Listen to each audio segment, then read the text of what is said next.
Okay, everyone, welcome to the Yurugu book study of pages up to chapter 2 up to page 178. My question for everyone is how did you feel reading this? I'm going to answer first. And I think this is a really important question because I know in the past a lot of stuff we've been reading has been making people feel a lot of various emotions.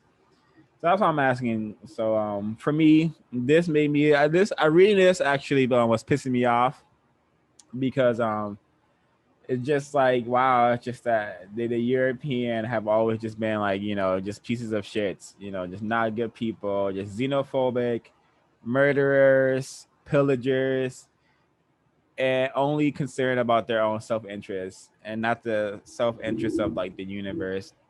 So I was just really like annoyed just every like page with just how they were just like furthering their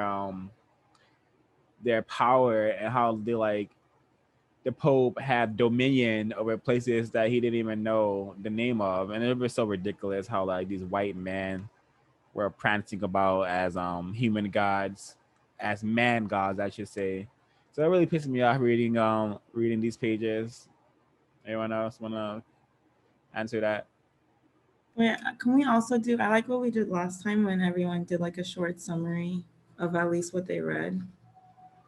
Can we do that too? Yeah. Well, In addition, I'll start by doing a summary as well. From what I've understood is that we learned what a pagan was and how that differentiated from a heathen and how the European could not allow paganism, which is like other white people being savages in their own unique way. So they get rid of the pagans and they make all of the others the heathens, and then they simultaneously they are separating. They're furthering what they do with separation.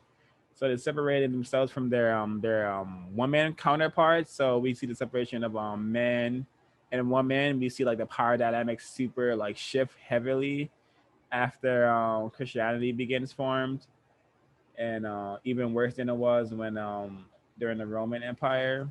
And we learn historically that Africans have just, always have treated and placed their woman in a higher non-powerless position. And historically, white people have not done that. They've historically placed their women at the bottom because their silly demands control. Their silly demands that.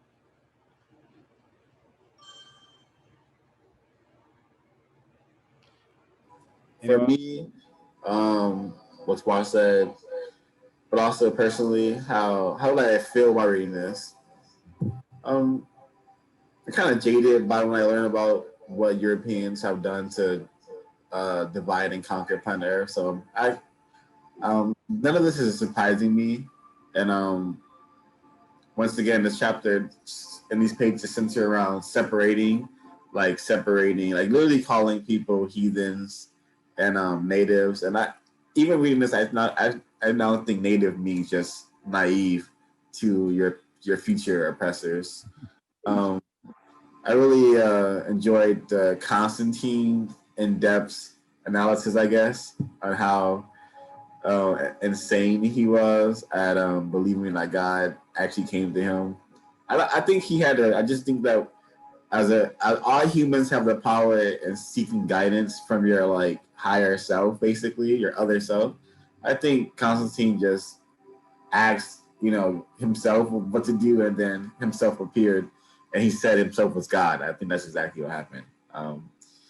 What else? There's a lot. There's a lot. The Ultima Rojo. How the Ultima Rojo will put institutions in place that drive its need for power. That silly drives its need for control. That silly drives its need to divide and conquer and subjugate groups of people. Um, I have a few notes. But in short, how Europeans will establish institutions for their domination and how they strategically use religion to control the ideology of people that they oppress. So how they envision reality in the world is through a European lens. Very, very intense oppression right there. Like your reality is dictated by your oppressors. Yeah. Some more.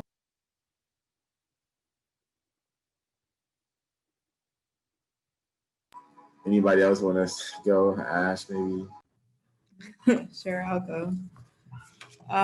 Yeah, this chapter or this part of the chapter that we read, I felt like it was a lot of stuff that I kind of knew, but or like say, but it was like, I don't know. I'm having a brain fart. I can't think for some reason. But I liked this chapter or the section of the chapter.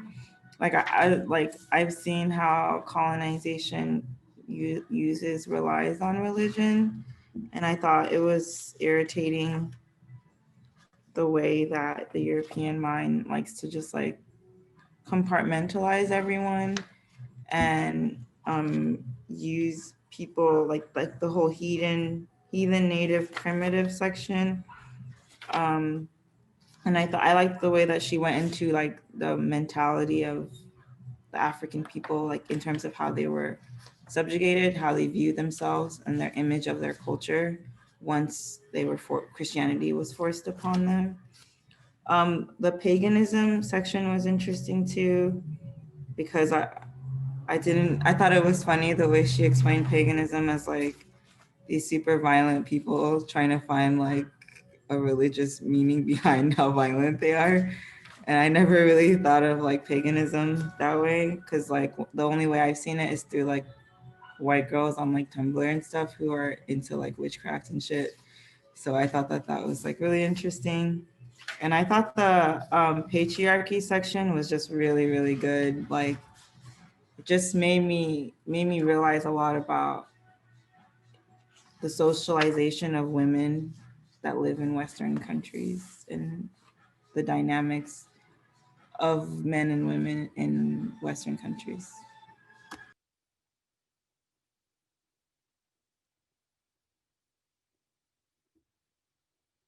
Okay, folks, we got three more people. If you can answer the question, how did it make you feel in a summary of what you read? I can go.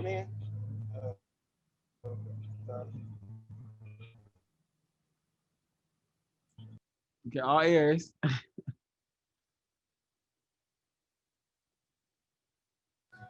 Ray, are you going? Oh, I thought Ezekiel was going. Okay, I'll go. One of the things, like when I read this, it kind of was just like an eye-opening feeling.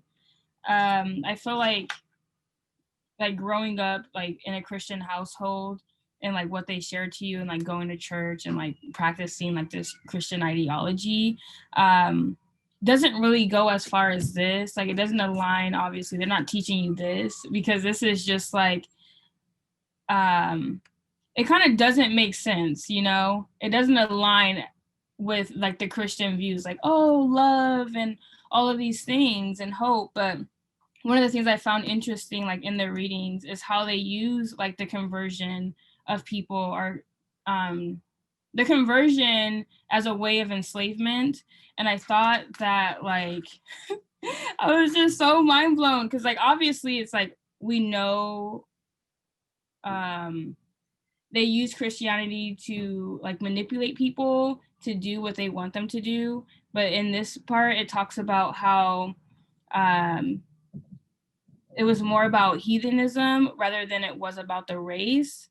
But obviously, over time, we know it's about the race eventually. But they talked about how it was just so easy, or it wasn't too much of a push to convert those who were looking for hope or looking for something greater.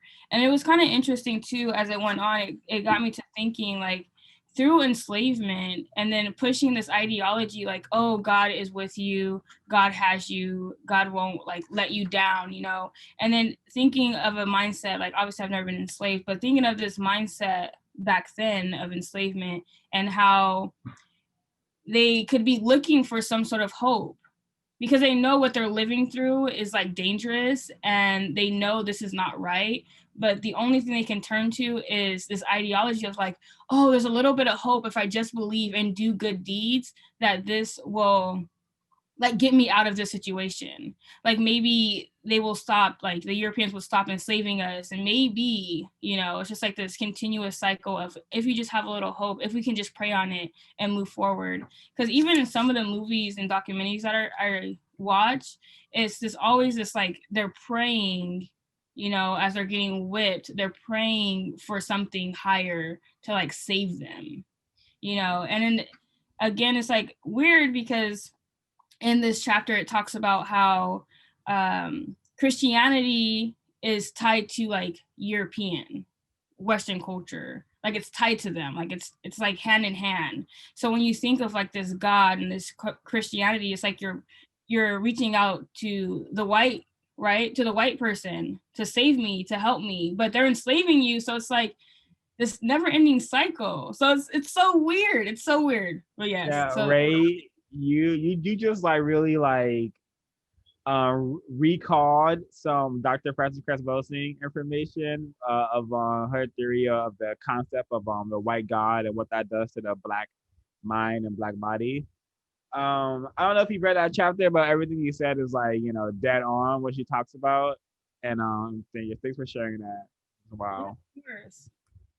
Yeah, you reminded me so much of what I had read too. I'm like, okay, I remember so much more. That's why I love these types of check-ins because it really reminds you of like, okay, I did. No. That was amazing. Miss Mary. You guys hear me? Or Ezekiel, whoever. Is it loud in here? Am I good? It's hard to hear you, mate.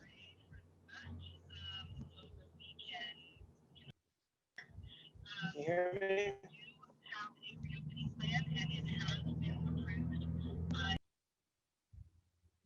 If you're driving, you should just wait until you get to your destination. It's better to be safe than on your phone.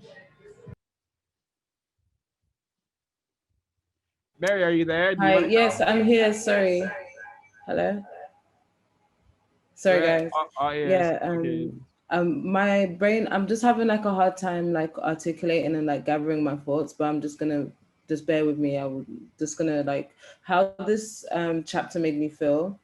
Very much, I was annoyed having to like read over about Augustine and Constantinople and just how they used Christianity to their advantage to just basically dominate power and take that role of being the son. Yeah.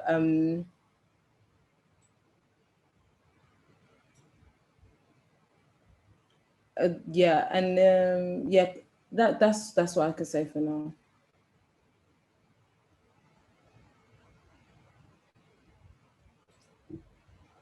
Okay. Yeah, I'll be okay, hold on. translating. Let me, can you guys hear me? Yeah. Can you guys hear me? Yeah. Okay. Yeah, I was saying, I wasn't saying, but for this chapter kind of finally like put a lot of things in the context for me. You know, I've seen a lot of like European history, but you know, she did it justice. You know, kind of showing the relationship of all of it and how you can actually see them attacking one another and where it stems from. You know, Ray was bringing up some great points. You know, um, you know, basically she's what I was getting was she was saying, you know, the European doesn't like non-white people or non-Europeans because it reminds them of their past, given the definition of heathen and pagan that she uses, that you know, the not that in their past they were heathens, and when they see a non-European, non-white, they see a heathen, or at that time they saw a heathen. So definitely reading this chapter, I got it was mind blowing, and it was very irritating reading and seeing like how they were thinking and how they created everything they did. Yeah, it was like I can never understand how a whole like culture and person could even do some of the things that they did. Just like dividing the world. Like, what gives you the kind of power? Your God gives you the kind of power to do that. Yeah, that was insane to me. But insane reading. Yeah, the European definitely has played this God role really well. From the beginning on page 149, when it says one should have to deserve the good afterlife. This concept has strange ethnological implications. It cannot be interpreted simply as the Christian view of the religious or extraordinary experience. And like that is, I feel like so many people feel that way. Like they feel like their whole life on earth is almost like proving themselves worthy of a god, of like a god. And it's such a like, when you think about it, it's such a reflection of the relationship we have with the power structures of the society. Like you have to prove yourself worthy to like, you have to apply for an apartment. You have to prove yourself worthy to like be housed. You have to prove yourself worthy to like be able to get food or anything like that. Like, and it's so interesting how like our like the religion is like a reflection of the greater society and the power structures of that society, and that people will really live their lives in a certain way and be unhappy, like only to have something in an afterlife that from this god who is like this patriarchal kind of abuser guy. Yeah. The on page 151, I highlighted this part because it reminded me of Patton again, and more importantly, like after reading this, there's a scene in Patton where he prays right before like he goes into a battle. Well, if it's to win the next battle. And reading this made me, oh wow, because when I watched that movie, I didn't pay no mind at how like religious he was and how he was praying to God for to win his battles. But now, and also in that movie, he calls himself Roman. Like he said he was there when the Romans were conquering the non-white people. So she says the obvious this is on page 151, and she says the obvious and significant cultural fact is that the Christian and Roman ideologies express the same values and political objectives, supported the same activities, and encouraged the same behavior of Europeans towards the people of other cultures. The Judaic, Christian, and Rome conceptions constitute separate but culturally related developmental stages in European nationalistic expression. They coincided in the European cultural stili. They meshed to give early definition to the European self-image and Otama Rojo that demanded imperialistic behavior. So this religion, all these institutions offer the same thing. It's for control, which is a manifestation of this imperialistic power that the European white supremacy structure is. True, man. Oh, this is a tough read. Yeah, that page 151, that resonated with me a lot too, Swa. Especially like what it made me think about a lot is how so many chapters, even though Christianity has been used to indoctrinate, where they derive their sources from, like the Kemetic Bible and the Kemetic holy books, it's very interesting that they cut out like Deuteronomy, they cut out chapters that women supposedly had written, but the ones that are very prominent, like the Old Testaments, all have this vengeance and like aggression to them, despite how many times it's been edited down. The ones that actually do make it in there all fit the narrative of the mindsets they want us to adopt, so they can go out and do these wars. And like even just that term, an eye for an eye, so like that's how they could like forge 9/11 being something of an outside attack, and it's justifiable to be in someone else's country for over 20 years at this point. So it's like it's so like it's not just it's not the fact that they just use Christianity, it's the Bible texts in particular that they've allowed to be filtered through and be preached the most to indoctrinate. Yeah, I wanted to definitely read something that definitely enhances, not enhances, but adds to what Swat and Mary had read. I also have 151 highlighted, but this is on page 143, and it talks about the differences between the New Testament and the Old Testament. And when I read this, I was like, oh, I always wondered what were the differences. Now I don't have to like ever read either of them. I can just get the synopsis here. It's okay. It appeals to two different layers of the world's population. Two, it unifies the conquerors. I'm going to start from the beginning. The strength of the Christian ideological formulations and its functions as a tool of European cultural imperialism is twofold. One, it suitably justifies two kinds of political activity. That is, it appeals to two different layers of the world's population. Two, it unifies the conquerors while simultaneously pacifying the conquered. This, in part, is reflected in the strikingly different tones or moods of the Old Testament and New Testaments in terms of their political possibilities for the Roman Empire. The Old Testament is extremely militaristic and aggressive. It is often unveiled directive, the blatant command that a homogeneous and limited cultural group resist all alien influences through the prohibition of intermarriage and other social intercourse with cultural groups adhering to different ideologies. The task of the New Testament, on the other hand, is much more complicated. What was later interpreted as directive for aggression is there stated as the desire to spread enlightenment, what developed into the mandate to bring those who are not like us under our domain. It is then molded into the rhetoric of soul saving, and at the same time, it sells passive acceptance of those souls. So, like, I always see Christianity, I always view Christianity as this missionaries' way of colonizing people's land. And of course, the soul saving thing is something that I see in all religions, I think.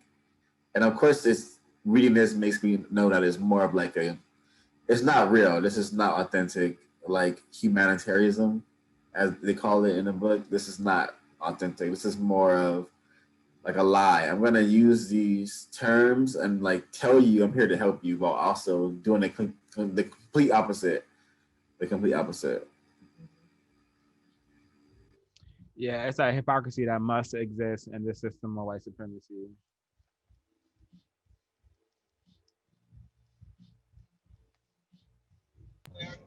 Yeah, I wanted to add to what Trey was saying. Yeah, the what she was talking about in that section, about the people, the conquered, kind of like losing all their kind of motivation to fight back, or even to be who they were. You know, she she goes on the next page. She goes, and I have it highlighted. She said the docility and lack of aggression of the conquered peoples serves this interest, and so the Christian directive is dual in nature. While it provides a justification for a world order in the service of a European God, its teaching encourages others to be non-political and discourages their nationalism. So, there's a lot of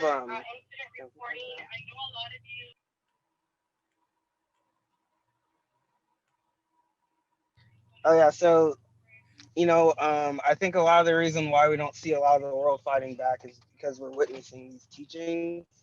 You know, no, everybody, nobody, no African, none of the much of the majority of African non-white people don't remember who their gods were, and I think it's because Christianity has been effective in that realm. We aren't gonna see for a while. It seems like anybody trying to fight for, their nationality, their culture, what she describes as their cultural nationalism, because through practices like voting and whatnot, being docile, I know people that are convinced, we can vote white supremacy away, and that's insane to think that white supremacy would give you something to get rid of it, but people will continue to believe that, by being docile and using what Christianity is giving us as options, we're going to be able to fight and rid the world of white supremacy. Yeah.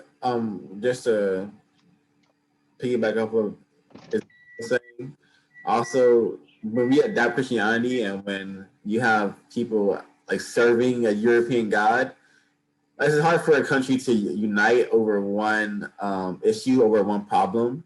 And the mere fact that you've like taken on Christianity or other non basically any religion that's European has an effect to make you non-political and discourages you from like any cultural like research. You don't want to learn about yourself anymore because you've been taught that you are like a heathen.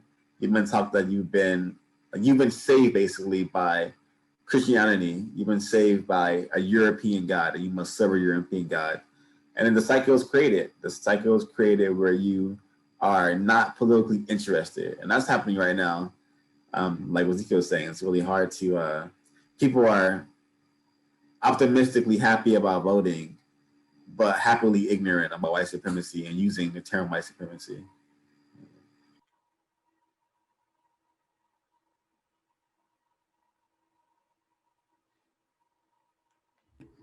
Yeah, I agree with what everyone was saying. I wanted to, on 149, there was a part that I thought was really interesting where she says, it is only because of the political implications and related consequences that it seems so immoral to Tyler that there is no punishment reward system associated with the afterlife cosmology of many non-European religions. Unless Christianity is able to offer the blessings of heaven rather than the tortures of hell, unless Christians are able to convince people from other cultures that these are the alternative fates open to them and that they, the Christians, have the key, then Europeans lose one of the most persuasive tools they have with which to control other peoples. And I remember like when I was a kid, like my brother's really religious and I would always be like, I don't understand why there's a hell. It doesn't make sense. It seems really mean. And like, and I think it's really interesting because it like I was saying before, it goes past Christianity, like the way people raise their kids, the way people exist in the society, think about our criminal justice system, etc. It's all punishment reward systems. And those like don't take into the fact that like, you're a complex human being dealing with trauma, etc. And so I just thought that that part was like really interesting because they literally need that like punishment and reward system treating us like children, and people kind of stay like children trying to like please their god and do right by their god so that in the future they'll be like rewarded instead of considering yourself a part of this planet. And not, you don't have, like I always try to teach my daughter, like you don't have to get a reward for everything you do. Like the idea of like doing chores to get a reward, it should be like, no, you just exist in this home and we all live here, so you should want this place to be as nice as it can be. And I think that our society is based on like punishment and rewards, Yeah, and it treats us like kids. I wouldn't be surprised if how we read that they were like telling people that they were born a female because that was a part of their bad karma, and they were reincarnated as a female, as a woman. I wouldn't be surprised if there are people who right now, black people who believe that they can be reincarnated as a white person and have a good life after this one. If, for black people who do believe in reincarnation, I wonder how many are like confusing the Bible as telling them you're gonna be born again in a new life as a white person, so you're gonna be able to have the privileges that the white power, excuse me, the white power that white people have. Just a thought. Yeah, Ash made a good point. I just wanted to comment on it.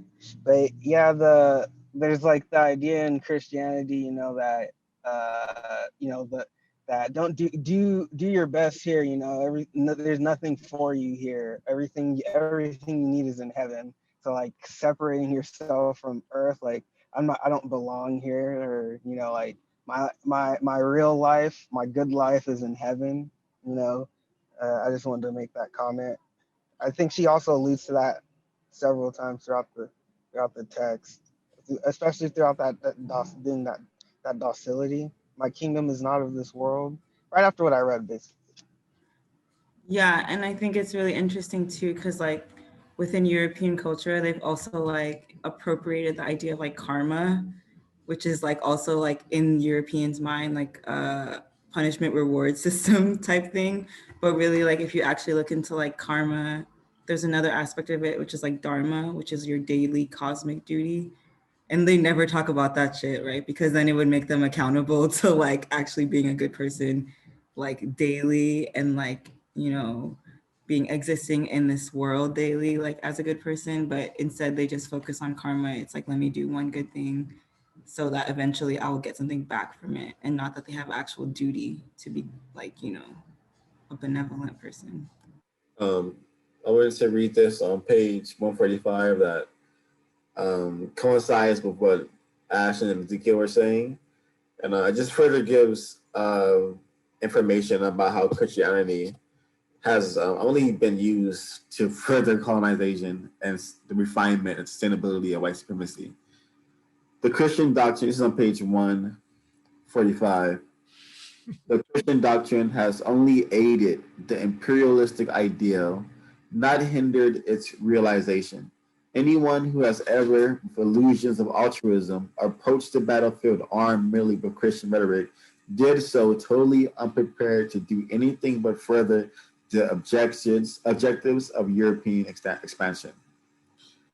Um, I really love this segment because I'm able to continuously remind myself that every single institution that is formed underneath white supremacy exists to maintain white supremacy, either by teaching people how to hate themselves, teaching people how to worship whiteness, in a sense, whiteness.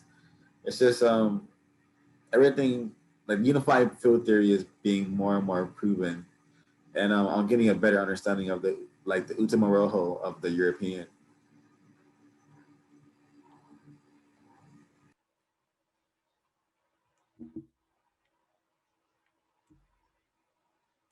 What else I also want to share on page 149, when she's talking about what people can like, what is religion basically, and like what do people get for participating, and I liked how she introduced like the African perspective of us not really having a afterlife reward system. So, and us as Africans don't believe that when we die we go to like heaven or we go to hell. There is no like secular place for our souls to like trans into. There is no like guaranteed place to go in a context of good and bad, and it's more written eloquently. Let me go ahead and find it.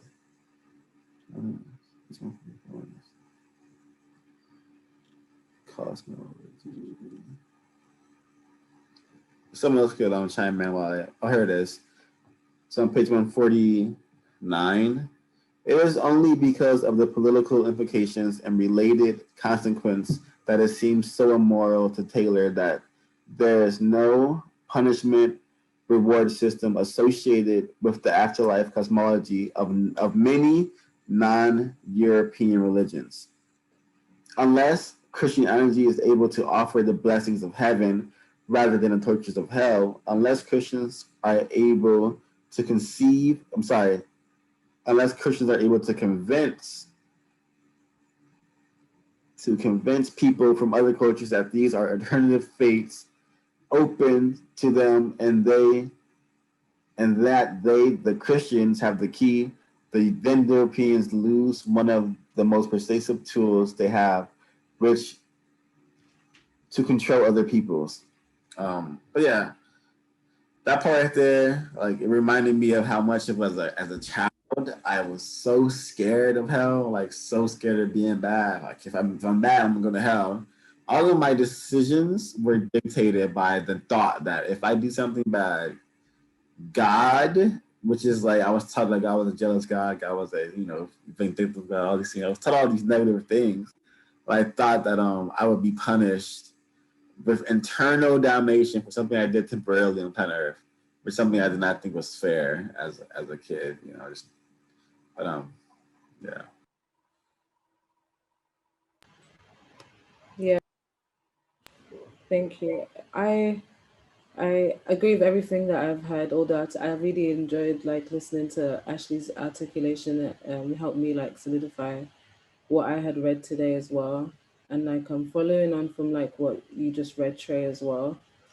Um, I grew up Muslim, but it was almost like it's the same indoctrination of like white supremacy. It was a lot of like my my family.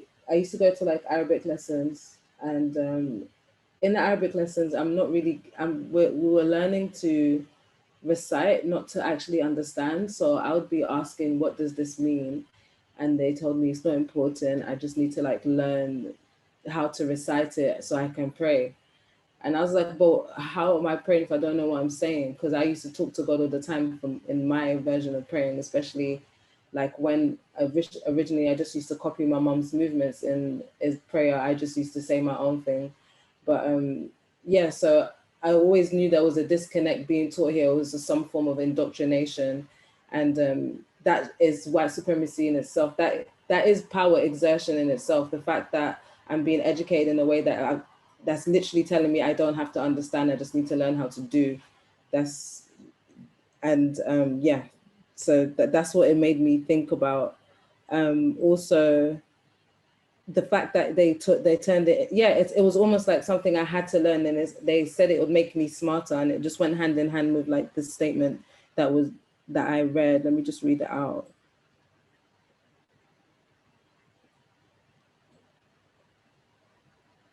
Traditionally, one is born into religion just as one is born into culture. One's religion is considered a birthright. Culture is indeed the natural context for religious belief. Christian ideology radically altered this concept and by doing so fashioned a religious statement that was potentially elitist, intellectual, as opposed to spiritual, emotional, and at the same time universal, imperialistic. One is not born a Christian, but one is um, baptized by the proper authorities. In some sects, Jesus must be first accepted as the Christ in the hope that the Christian God will reveal himself to the properly pious. For me, that's like I was told like I need to learn Arabic in order to like pray to God, but what was really being told to me is I just need to learn how to say this, to recite this, so I can pray to God. The disconnect in that, and it's just so like basically I'll be worthy of talking to God. But like as a child, you always have these questions like doesn't God speak every language? If there's only one God, like those are things that always used to hit my mind. Yeah, I think that's I also highlighted that part too. When you think about how hierarchical religion is, and it like I'm even thinking about it now and how the idea that God only speaks to certain people who have like proved themselves like worthy, like whether they be like a deacon or in the Catholic Church, there's like all of these insane hierarchies, and it really benefits like instead of forming like a spiritual connection, like forming an actual institution of control where certain people control knowledge and access. It's literally like, oh, I'm the only one who can speak to him, so you got to get through me type of thing, which is like not a spiritual connection that you as a person can make. And so it almost makes it like you're lesser, which like in a spiritual sense doesn't make sense. Yeah, really briefly, what actually reminded me of the part in the book where she's talking about how the resurrection, witnessing the resurrection, was determined. How many factor if you're anointed are able to be in communion with like God and be a spokesperson for God.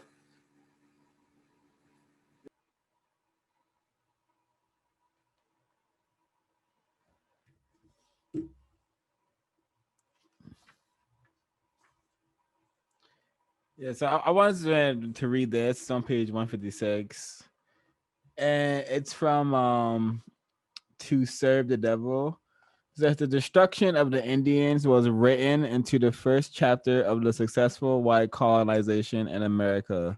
The pure ideals of Christianity were easily molded into a racist ideology that matched the economic and social needs of expanding settlers. So this is as time progresses, the European Asili just evolves from being like the Crusaders into the settlers who are like still doing the same thing, which is killing, which is going to other people's lands and killing them. And the very next page, it also talks about the audacity of these white people. Because she says, as the Pope's dominion was held to be worldwide, he held authority over vast regions he had never even heard of. So that I think that just shows like the audacity and like the insanity, the insane egos that these people had, that they're able to, like put this stuff in the literature and to actually like stand by it and act on it. It's pretty insane, it's pretty disgusting, and it really infuriates me. Yeah. This one, I want to read this from page 152. It's gonna definitely coincides with what I was saying. How, to me, Christianity and religion, period, is just like a weapon. Literally, is a tool of colonization. Um, the role of the church has played. The role the church has played has sometimes been that of the aggressor in a military and political imperialist pursuit. Most often and most successfully, though, it has been the protagonist in the drama of European cultural imperialism. The church has taken a leading role in cultural aggression because all of the facets of European expansion, it has easiest access to non-European peoples and greatest potential for their ideological destruction. Only and never very effectively nor aggressively has the Christian church attempted to act against what is considered to be the excesses of European nationalism, and even in the instances by virtue of its conservatism. But yeah, once again, you see the church like using Christianity, using religion to aggress against people, culture against people, destroy people's cultures, and just do a lot of horrendous things like what I read, like with the settlers. From the Roman Crusades to the settlers. You know.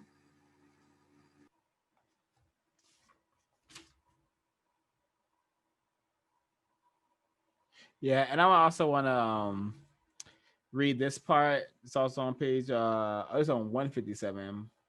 And this talks about, she says, well, actually, this is Chapman Cohen and a work published in 1939, and it says not only were there, and this is talking about the hypocrisy of like the Pope condoning slavery, saying it's okay, and opposing ending slavery forever. um meaning they've had this stance forever, the stance of not wanting to end slavery. Not only were there thousands of unfreed slaves in the possession of ecclesiastics, even 1,000 years after Gregory had published this death warrant to servitude, but Gregory in person possessed at least hundreds and perhaps thousands of slaves whom he did not free. Again, as Pope, he was trustee for the possession of thousands of more chattels of the Roman Church. Yet he initiated no general papal movement for the liberation of church serfs. On the contrary, ecclesiastical laws constantly oppose such a policy. So, not only has these religion like consistently have perpetuated death and chaos, but they've also have participated and helped to maintain and refine slavery of our ancestors. Even more of a reason for people to abolish and abandon these religions. So I Well, think, yeah, Yeah, um, to add on to the conquering type theme, on page 153 at the bottom, she says many European historians identify conversionist sentiment with something they call humanitarianism, which in turn is identified as the universally altruistic motivation of behavior. Although this may sound contradictory, if understood as a manifestation of European nationalism, such interpretations of conversionism become at least ethnologically understandable in terms of the cultural asili. And like that reminded me so much of how like American patriotism and nationalism is almost like a religion too, and how like people believe in it so much, the iconography of like the founding fathers and how a lot of that is steeped in like Christian like icons and stuff or ideas of patriarchy. And I just thought it was interesting because like it happens so much when, America or Western countries are invading other countries. It's always seen as like altruistic or helpful for them in some way. It almost seems like Americans are sacrificing to provide democracy, whatever that means, to these countries. And it's so like condescending, and everyone in those countries knows, but somehow people in America, I don't know if they're willfully like obtuse or if they really believe so much in the mythology of America that they really think that we're doing good, bombing hospitals and shit. yeah. Um, I wanted to read this from page 149. Reading this part really made me sick because you get to see how religion and it's just such a facade and such a weapon that has been used against our people, Black people, African people, and all non-white people for centuries to justify their killings, their slayings, their pillagings of their villages. Everything horrible could be justified through these books that they carry called these Bibles.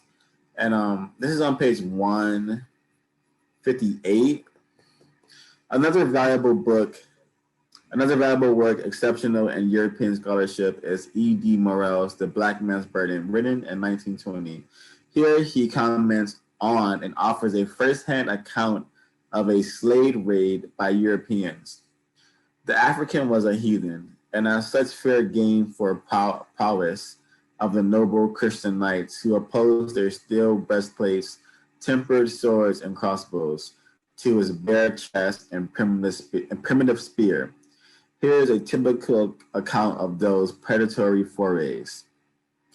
Then you see mothers forsaking their children and husbands, their wives, each striving to escape best he could.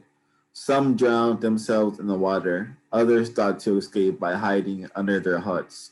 Others stowed their children among the seaweed where our men found them afterwards, hoping they would escape notice.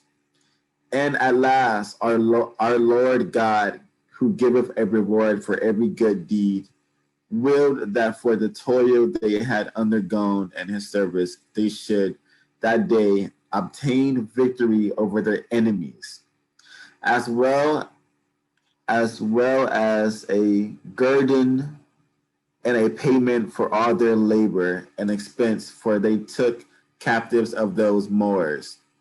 What with men and women and children? 165 besides those who perished and were killed. And when the battle was over, all praised God for the great mercy he had shown them, and that he had willed to give them such victory, and with so little damage to themselves. They were all very joyful, praising loudly the Lord God for that he deigned to give such help to such a handful of his Christian people. According to the moral, this comes from the Portuguese chronicles.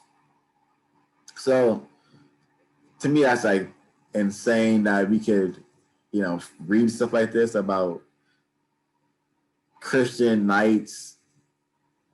I was like, I guess this is what they call saving people, basically. This is what they call saving people, going into villages and killing people and then saying God sent us here. Yep. I want to emphasize just how violent and destructive white people's God is, and not just white people's, all peoples who practice any of these Western religions like Christianity, Catholicism, Muslimism. Like it's all violence, nonsense. It's all fucking destructive chaos.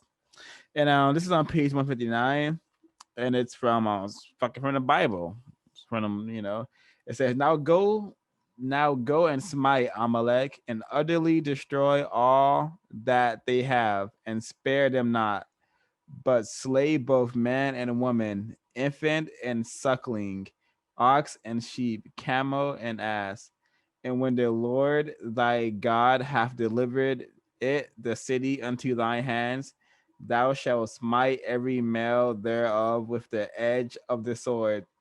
But the woman and the little ones and the cattle and all that is in the city, even all the spoil thereof, thou take unto thyself, and thou eat the spoil of thy enemies, which the Lord thy God hath given thee of the cities of these people, which the Lord thy God doth give thy. I'm not reading. I'm done reading this stupid shit. But yeah, it's just like they just use religion to like kill and fucking and justify it. This is justified plundering, justified pillaging. It's justified insanity. And it's very stupid. If you are a Christian or a Catholic, not I don't mean a name call, but your religion is white supremacy, and you're stupid for practicing it. I think, when you say that, like okay, have you guys seen that video? There's like a viral video of this woman who goes to like a city council meeting, and she's like kind of like telling off all the police Yeah, I've Oh commissioners. seen yeah, it. I And then think it's of like that. really Yeah. good. And then at the end, she reads a part of the Bible. And like it's like a common thing that people will say is like, how can you be a Christian and do these type of things? And then like when you read the section that Swa just read, it's like that's why, right? Like you cannot like weaponize the Bible against someone and say that it should make them a peaceful person when the text that they're reading is not peaceful. It's literally talking about killing women and children and men, like, and leaving nothing, like, and also taking their food and shit, like that's violence too, like. And so I don't know, right when you read that, it reminded me of so many people who try to appeal to like white supremacists or just violent European people by using religion and saying that, we both believe in the same God, like, etc. And it's like, that is not a good argument, because the Bible in and of itself is conquering and violent, and it's telling people to do these things. It reinforces everything that they're saying. So like her in that city council meeting, like reading the Bible at the end, I just felt like it totally like defeated her whole speech that she gave all throughout before that, personally. Mm.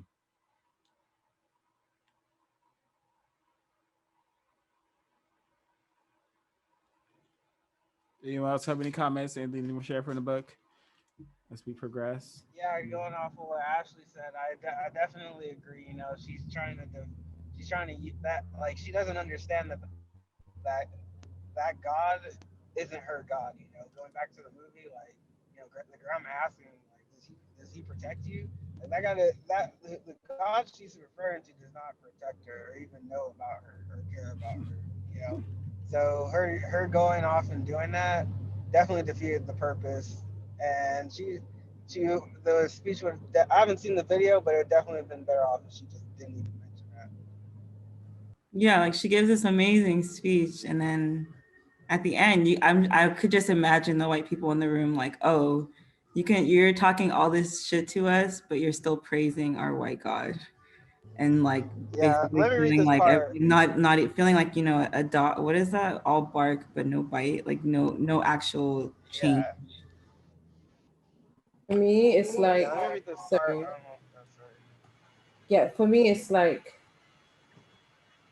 so white supremacy has so many layers that we can wake up at so many levels, and then there's still more to go. So it's more like she went in there, gave a powerful speech. When it got to that part, in their minds, like in their white minds, they're like, haha, you still got them there, in a sense, like, so they can snigger about it, or like they can talk around it. Like I've noticed, like a lot of European people, like especially when they are taking critique, they talk around things that's being said. Like recently I was listening to fellow Cooties, um um a lot of fellow QT like documentaries and his interviews about how his views on colonialism and European.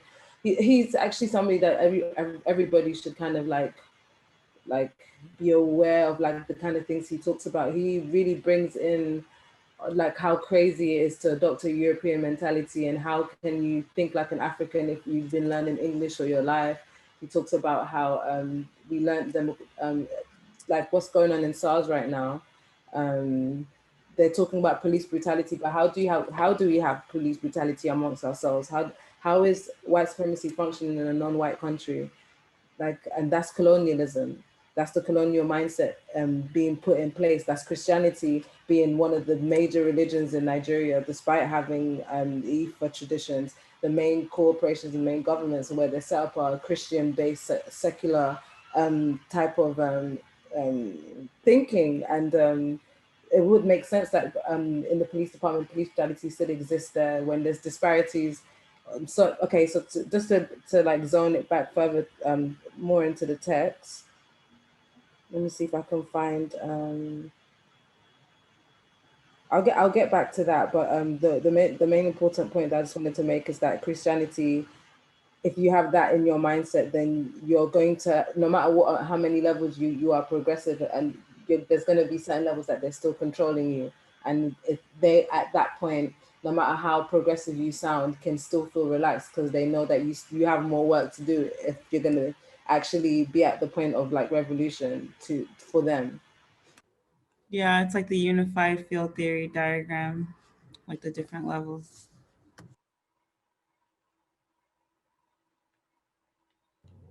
Yeah, I wanted to very great point. I wanted to comment too. You know, just talking about.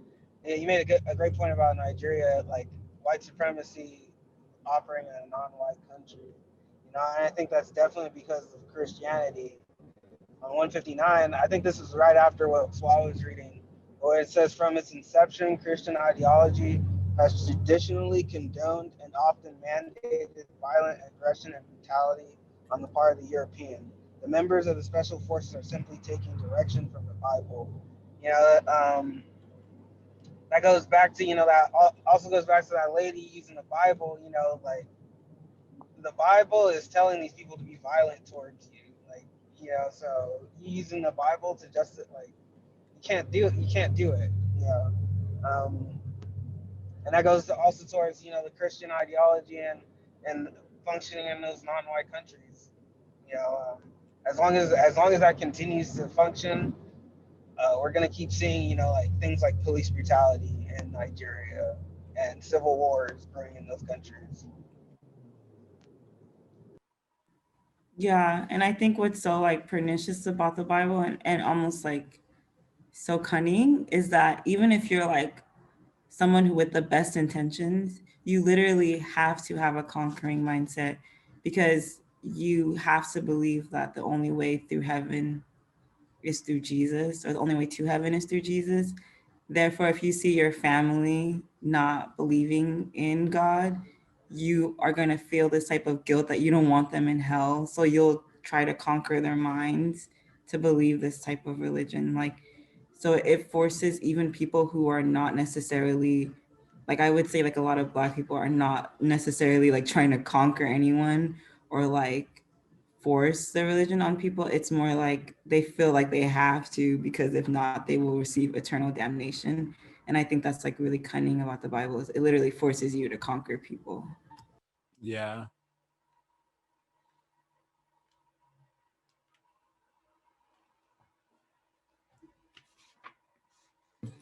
So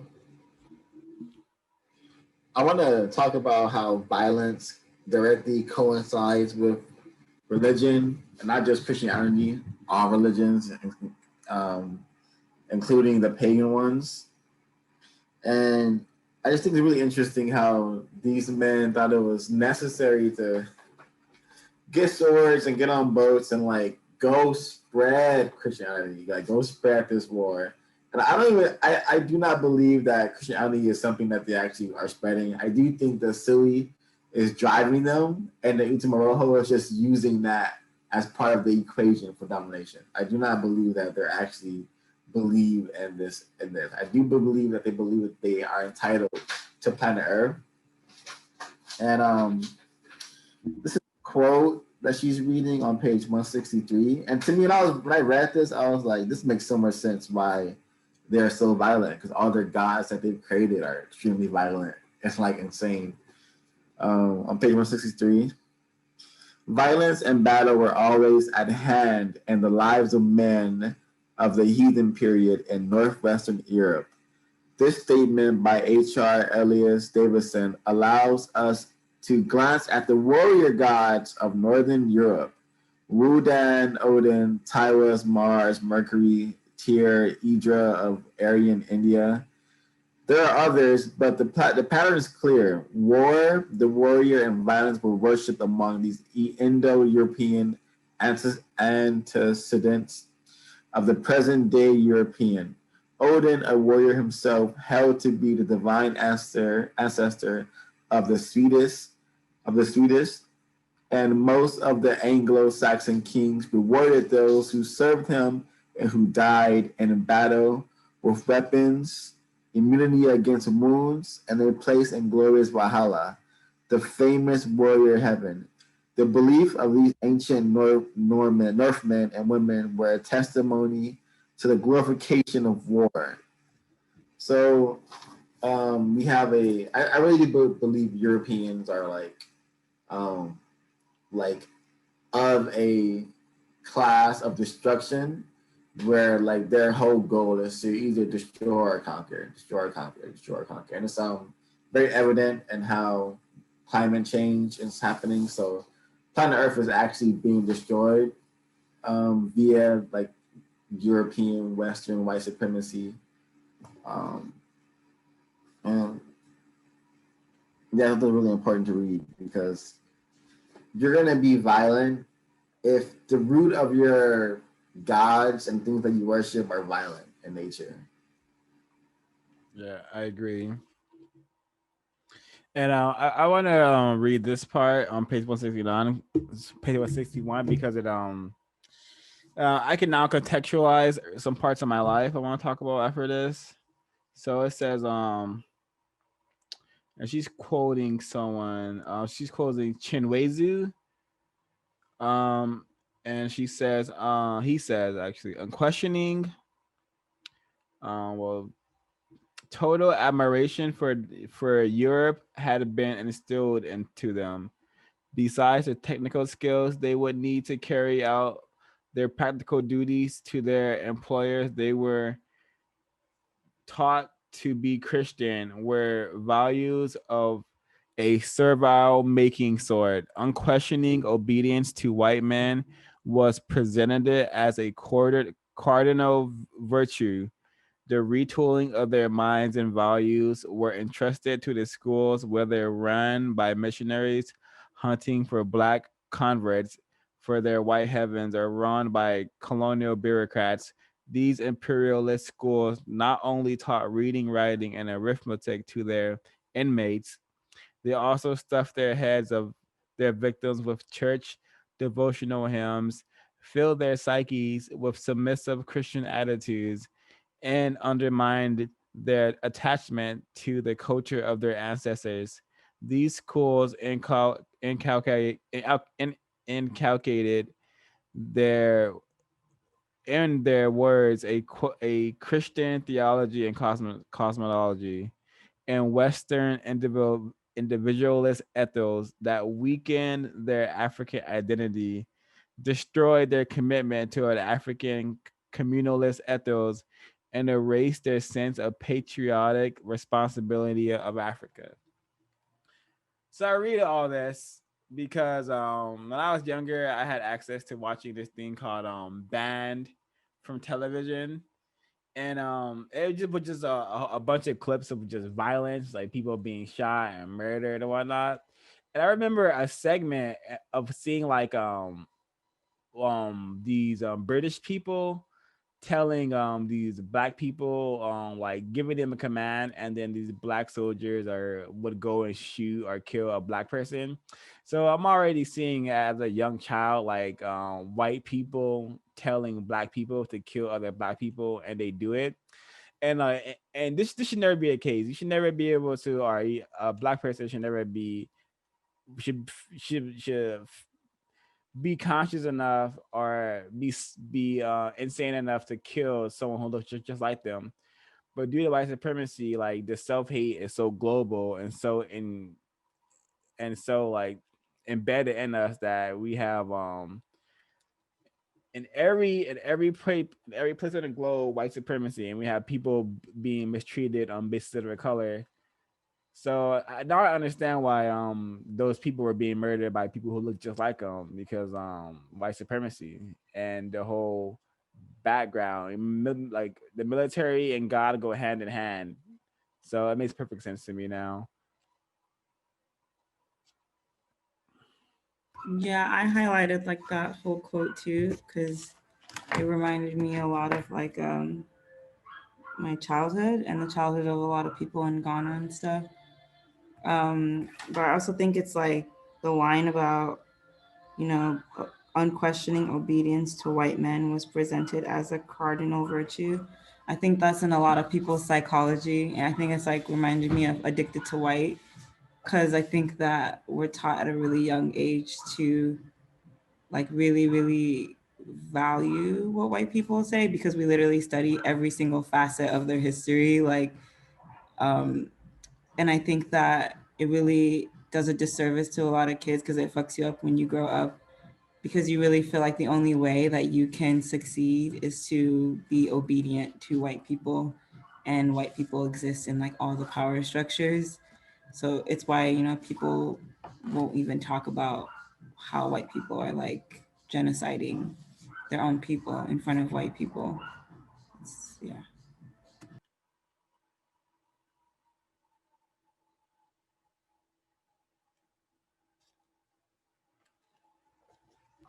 Very good point. I think, that's a big reason why a lot of people are, afraid to talk about that. I didn't think about that until you said that. Um, yeah, I just want to continue. Well, not continue, but also introduce a new thought that like not the nature of the whites, the nature of the European, the nature of white supremacy is a like the manifestation of a disease. If a disease was a person, it would be a white person. So, and to emphasize that, I want to read from page 162. And she says the disease played a major role in killing off the Hawaiians, especially venereal diseases. Measles and cholera swept through the population, and alcoholism weakened the islanders so badly that they often succumbed to the common cold. But more important, that was, but more important was psychological sickness that struck the islanders as their culture and religion disappeared. The people dismissed freely their souls and died. So what white people would do will come into they'll come into your land, bring their diseases, which will kill more of your people probably than their swords, and then for the survivors, they'll give you alcohol and religion and say have a good day, and then sooner next thing you know, your people are dead and dying, soulless people because contact in contact with the European, whether through their rhetoric, their literature, or through their actual presence, is a death sentence, whether it's a literal death sentence or a death of the soul, mind, and spirit. And then I don't think this can be proven wrong. This is just history. Like every culture that comes in contact with the European succumbs to their parasitic nature, it becomes like them in some way, shape, or form, or just dies. It's just pretty fucking sick disease, parasitic disease that we have going around calling themselves white people and white supremacy. Yeah, and the history continues. Like with Ebola, before it was patented and put around in parts of West Africa. I have like family members which gave me like first-hand account as to how it was definitely something that of propaganda originally, and then like just placed in there. Like first of all, Breaking Bad, I don't know what year that came out, but there's a particular season where they even mention Ebola, saying it's a West African disease, despite the fact that Simpsons had it in their um, predictive programming over how many years ago, relating it to monkeys. So it just goes hand in hand when the news states that it's that it's born of West Africa and it comes from eating monkeys. It's just like for me, yeah. So I was speaking to a family member, and she, around the time that Ebola was like happening a lot, my mom was saying that just like how people get sick with COVID or get the flu, like the symptoms are more like cholera. So like once you have it, like 24 hours and then you die, like after like just regurgitating your guts, like through vomiting, going to the toilet. It's just like your body just rejects everything that's in it. So like she was giving people like moringa leaves, and like before it would get to like severe stages. But my auntie was saying that white people like, this is like in the provinces, like not in the city area, white people had came to the wells and the water wells, and after that people started getting sick, so we don't go to the wells anymore.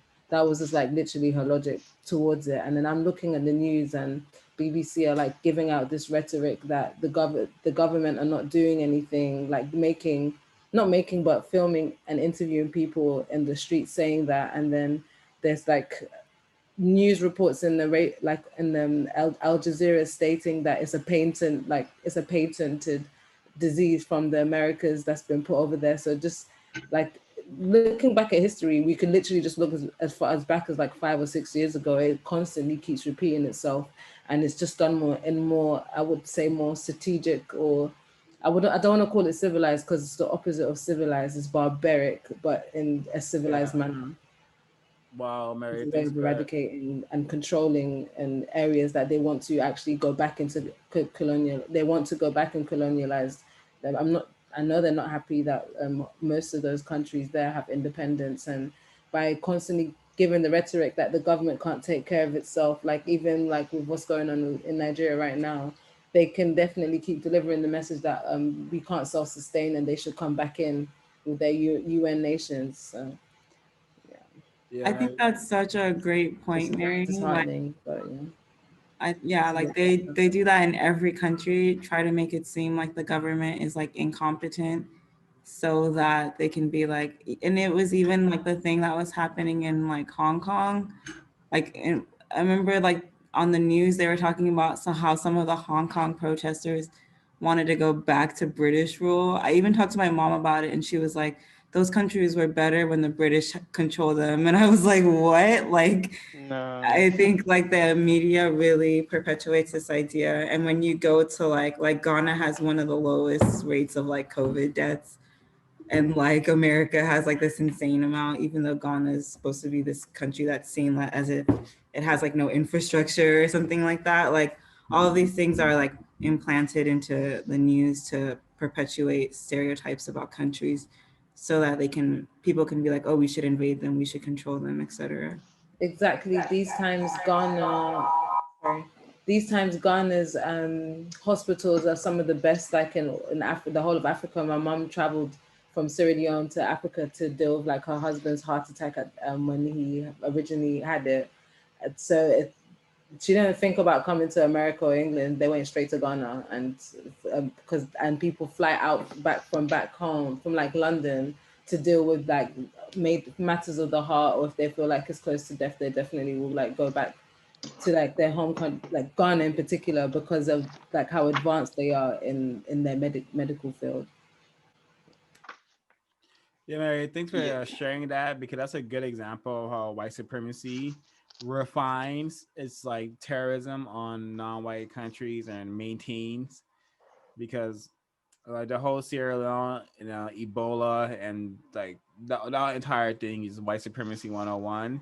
And it is fairly recent that that happened, and stuff like that will continue to happen because they love just using diseases to further their agenda, as we're learning through these texts.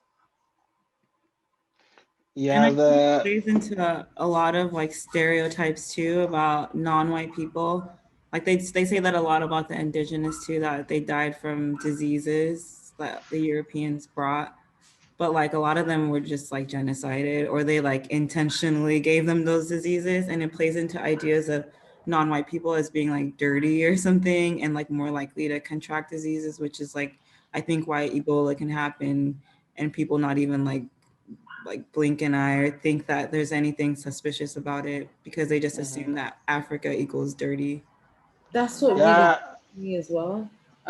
Let you go.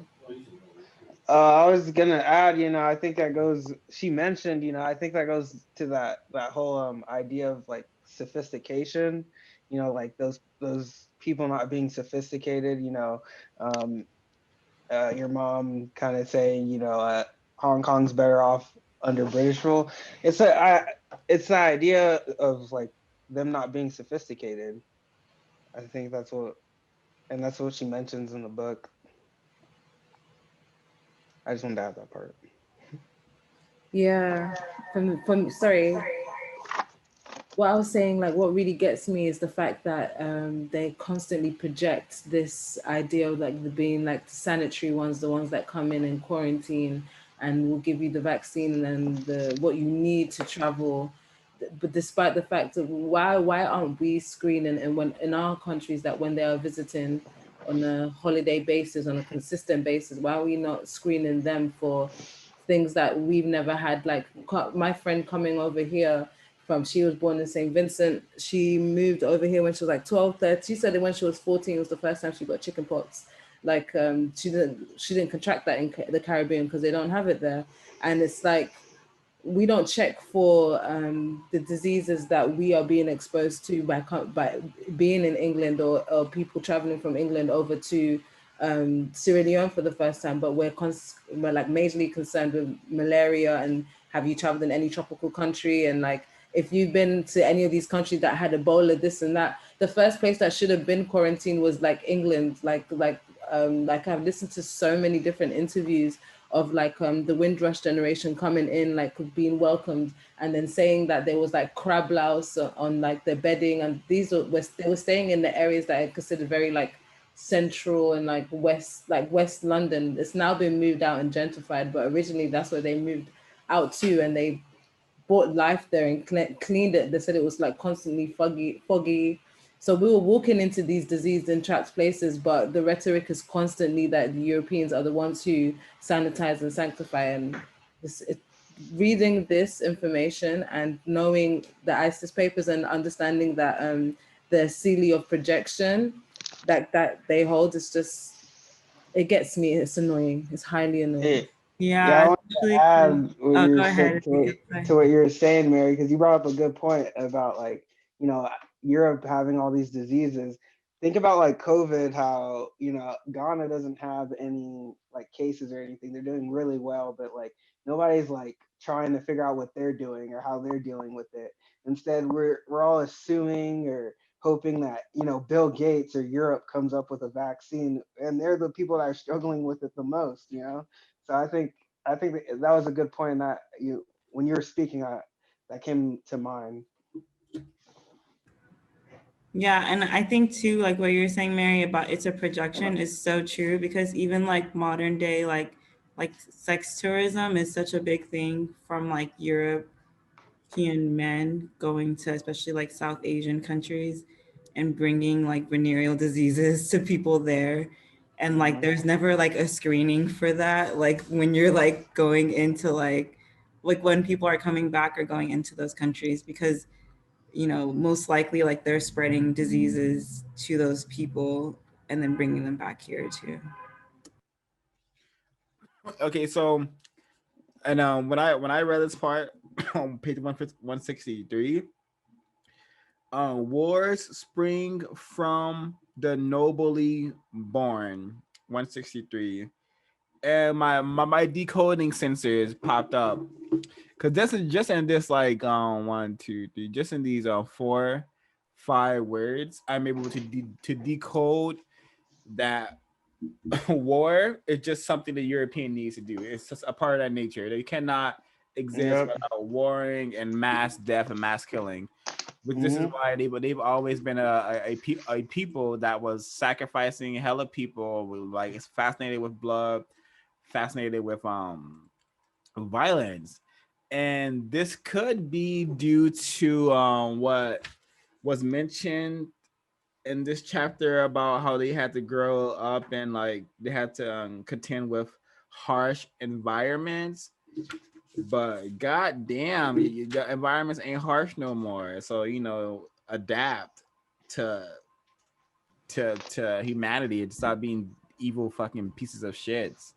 Not I hate cursing, but like and name calling, but Jesus, just the European white supremacist structure is very annoying and full of like insane hypocrisies, because they could go out and kill somebody, stand your ground. I go out, kill someone, I'm under the prison forever.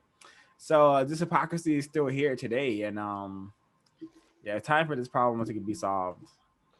Yeah, I agree. You know, especially with um, the pagan origins, and just how they viewed their history. You know, being very violent, which they say they are. And even in the older chapters, when Constantine was talking about how, you know, if there's nobody out there to conquer, we'll start turning on one another. It's like they know that they're so violent that if they don't have anybody else to conquer, they're gonna kill each other. And it's all over their history.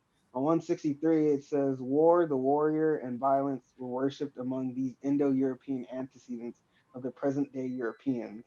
So earlier too, I had the idea of, you know, white supremacy. You know, how we were talking about how they've separated, how in religion we're separated from the earth.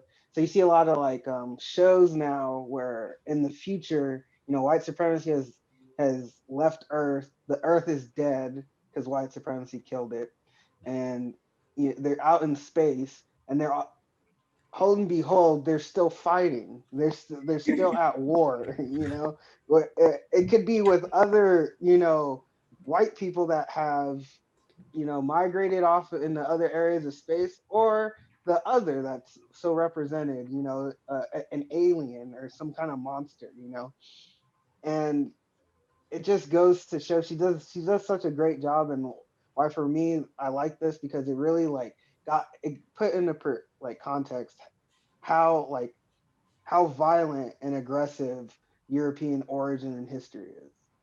You know, so Yeah, I think Me, it persists today too. Like what so I was saying, sorry, Shay. But like people, like how we in our history, like when we learn history, we literally start learning about wars at a young age instead of like so many other things.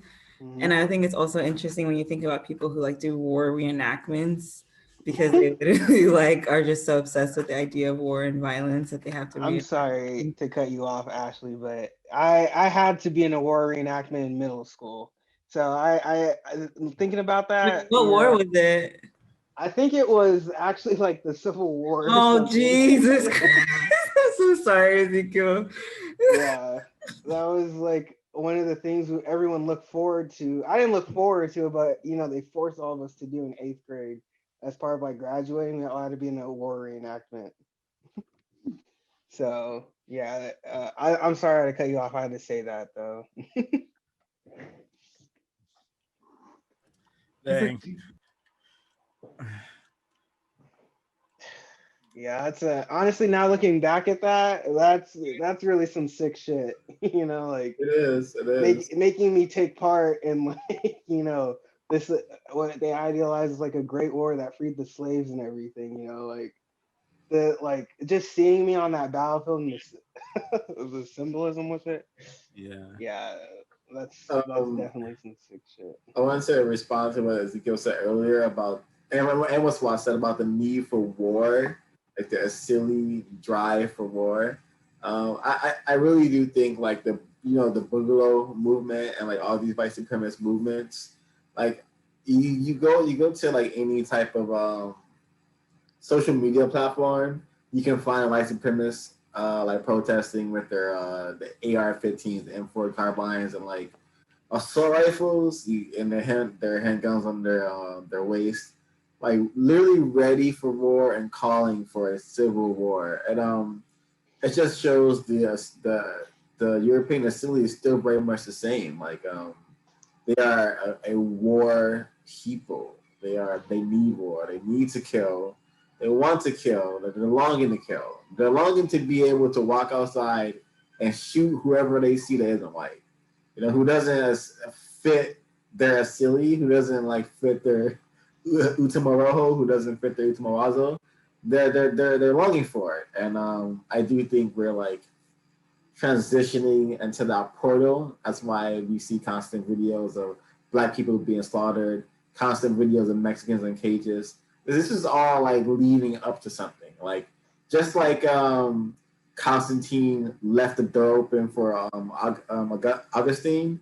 Like I feel like even if it's not even intentional, like these things are leading up to something. You know, just like I said, the Crusades was like happened after Christianity was established. That wasn't an intention; it just happened that way. The silly is driving them, and I do think something really horrific is on the horizon. I've had several dreams of like things happening in America that are really bad. You know, so subconsciously that's probably why I'm here in London right now. That's probably why I'm here in London right now. You know, because escape from the future atrocities that await you all. You know. Wow. Well, I totally understand. I totally understand where you're coming from, but I think it's important to note that the European Asili requires destruction and control. War is just a good avenue for those two things. But what the root of what the Asili is trying to do is power and control and destruction as well, because you can't control someone else without destroying them. You True. That goes once again going back to, you know, Christianity creating docile followers. know? You Yeah, know, yeah.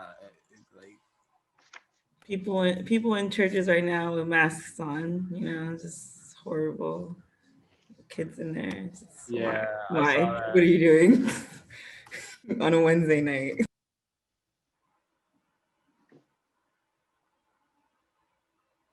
I wanted to read this quote from 166. It says, "This paganism did not die easily. Christians have always been willing to fight bloody battles and wars to convert others to their way of thinking, even their own people. Perhaps the threat of those who dared to persist in the religions into which they had been born issued from the fear that Christianity might not triumph as the ideological champion of the new European. Imagine the anxiety that this caused for those who were convinced of the necessity of progress." So in there, she's already talking about, you know, their need for war, and how, you know, it just kind of, how over time, you know, it kind of just changed from, it's always been about the war, but the look of it has kind of always changed.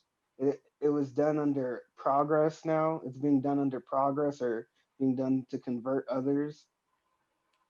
There's that part, I have to read it a few times. It says, perhaps the threat of those who dared to persist in the religions into which they had been born issued from the fear that Christianity might not triumph as an ideological champion of the new European. So, someone want to define that or clarify that one for me? I have a hard time clarifying it sometimes, but I think it has to do with like the Vikings or paganism. Yeah. Well, I'm just saying, she just, from what I understood, is that the whites, they needed total control, and they saw that if we're like fragmented, if we still have this paganism, which is just a smaller number of whites doing their own unique things, which is of getting their asili met with violence and control and destruction. So Christianity and newer religions were like, we can't have this because we need to unify. We need to, in order for us to take over the world, it needs to be a lot more of us because we're a very small minority because we're white. So I can only imagine how epic those battles were against like the Vikings and the other whites. I'm pretty sure they were really fighting for like fighting their best to remain their unique white self. But eventually the white majority was able to convert and add paganism into the religion of Christianity. This is like the pagans were really about human sacrifice. Christianity, it has like it has human sacrifice and cannibalism and all that shit inside of its religion symbolically, and also the spreading of Christianity itself is a very violent endeavor. So I'm sure the Vikings were having a blast when they realized, oh, okay, we're doing the same shit anyway. Yeah.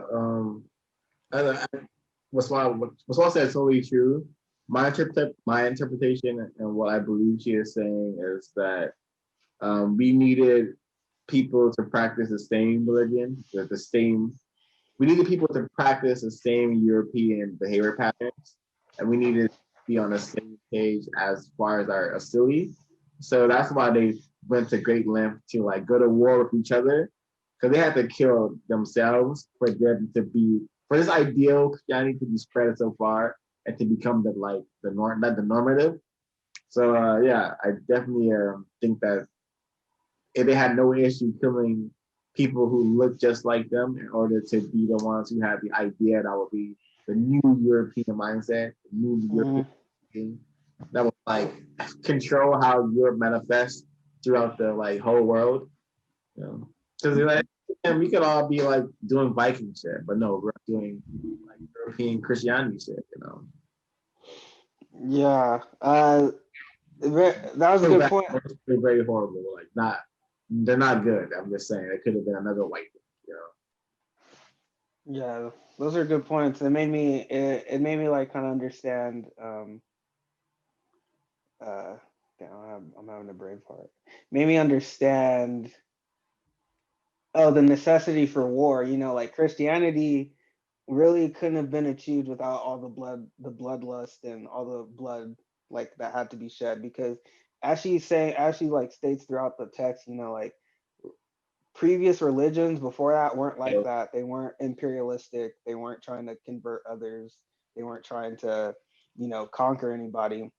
But Christianity, in order for it to succeed, it had to be like that, and having its pagan roots, it was able to manifest that or kind of like express that through those roots.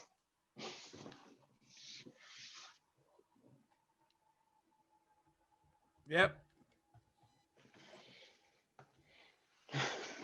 Yeah, these guys are insane, man. This was very like this was very I don't know, eye-opening, and it was very like self-reinforcing. You know, like you just can't trust anything European or anything that comes from those people, anything that they created.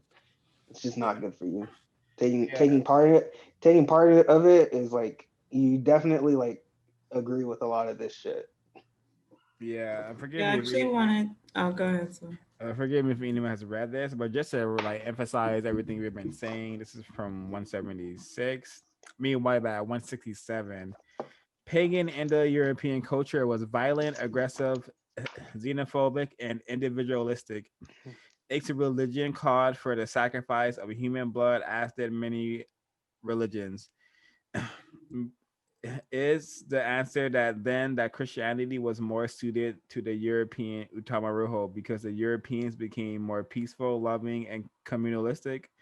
That answer is illogical, for Europe has never been characterized by those values. To the contrary, European Christian behavior is equally xenophobic in spite of its rhetoric, xenophilia, and embraces war and violence in the name of the Christian God. In later periods, it develops the individualistic ethic of capitalistic materialism and what is more it demanded human sacrifice. So Mm. just to emphasize everything we've been talking about, ain't no good and these religions ain't no good in their origin either. Even people like I people like say like I'm saved like because Jesus like died on my cross. He died on a cross for me and whatever, all that stuff. But it's not a good thing. No one should have had to die for you to exist. And I whether he would have done it or not, I think you would have still be here no matter what. So your religion is nonsense. It's not nonsense if you know how to use a religion to dominate the world. But to you particularly, individuals who practice these religions and for anything other than like to conquer and dominate other peoples, silly. Yeah, I think that line is really interesting too because I think the fact that Christianity is seen as xenophilic, I guess, which just mean like accepting of other people from other places. That's people think that converting will just like I know a lot of like books that say like the Native American people were like, well, let's just convert and then they'll be nice to us, or we can like make some agreements with them or something. But they want to like convert you to subjugate you. They don't want to convert you to then make you somehow like an equal to them. And I think that people perceive that like if they just fall in line, they will somehow get a place. But there's no place for you besides like as a subordinate person. And I also wanted to read from page 165 where she talks about the origins of the word pagan. And she says the Latin pagus means village or rural district, and so pagan has a derogatory sense of peasant or a person of the countryside, as we in contemporary parlance might say bumpkin or hick, indicating one who lacks the sophistication of the cities. And like it just reminded me of how much people in my family have like how white supremacy is like entrenched in my family because like my cousin is like a midwife in the countryside in Ghana. And all my mom ever, it's called like Nkrase, which is like people who are living in the village. And she always has this like really negative idea of like people who live in the village. And she's always like, why are you wasting your time living in the village with these village people? Like, and I think it's like that indoctrination of like progress being in the city, like, and so many people from Ghana move from the villages to the city, like because it's this idea. I mean, they do it for work and stuff too, but it's also this idea of like moving up, having progress, when really it's like a lot of that is just like the European is silly. Yeah, I wanted to add that was a very good point. She was talking earlier about about how the missionaries would come, and it was very hard to kind of like identify them because they would come, and kind of fool everyone, kind of because how you were talking about, the Native Americans thinking they can like relate to these people, or making a come to agreement with these people.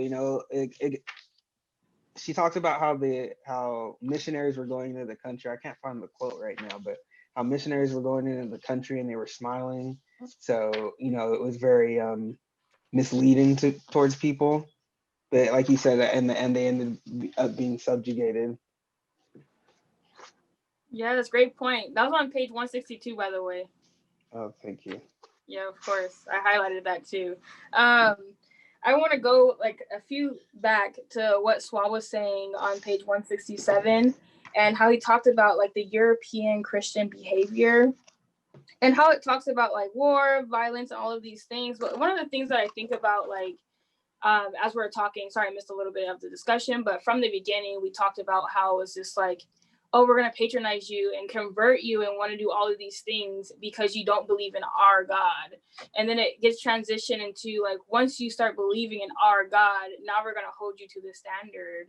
And then we're going to say like, if you don't do X, Y, and Z, then we're going to patronize you some more. So it's like this never ending cycle of like being at war all the time. So it's like, oh, if you lived a certain lifestyle, if you do this, if you act this way, if you do this, you're getting exiled. You're going to get stoned. You're going to get all of these things. But it's like, we can do it in the name of our God.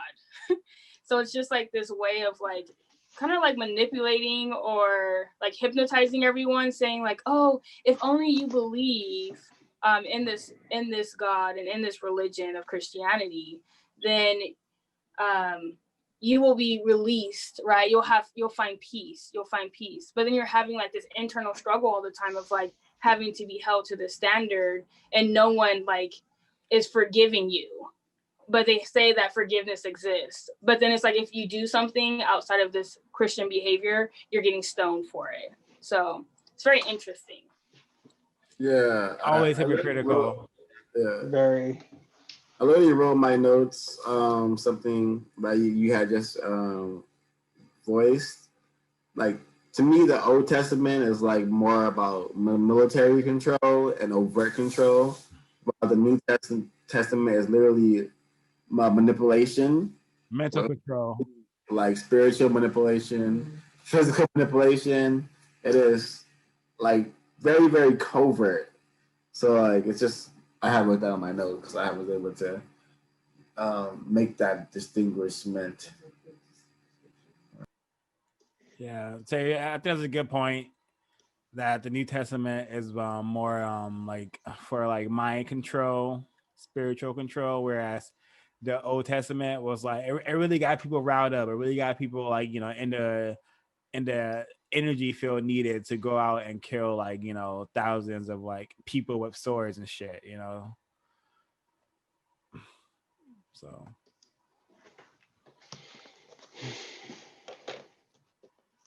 anyone have anything else to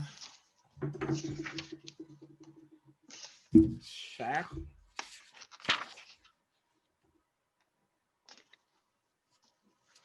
Well, if not, let me read this from page 169. Maybe we could comment on it. The European institutionalized Christianity was something akin to a technological advance. It added the element of proselytization that more suited the objective of imperialistic expansionism, within which those objectives could be hidden or camouflaged.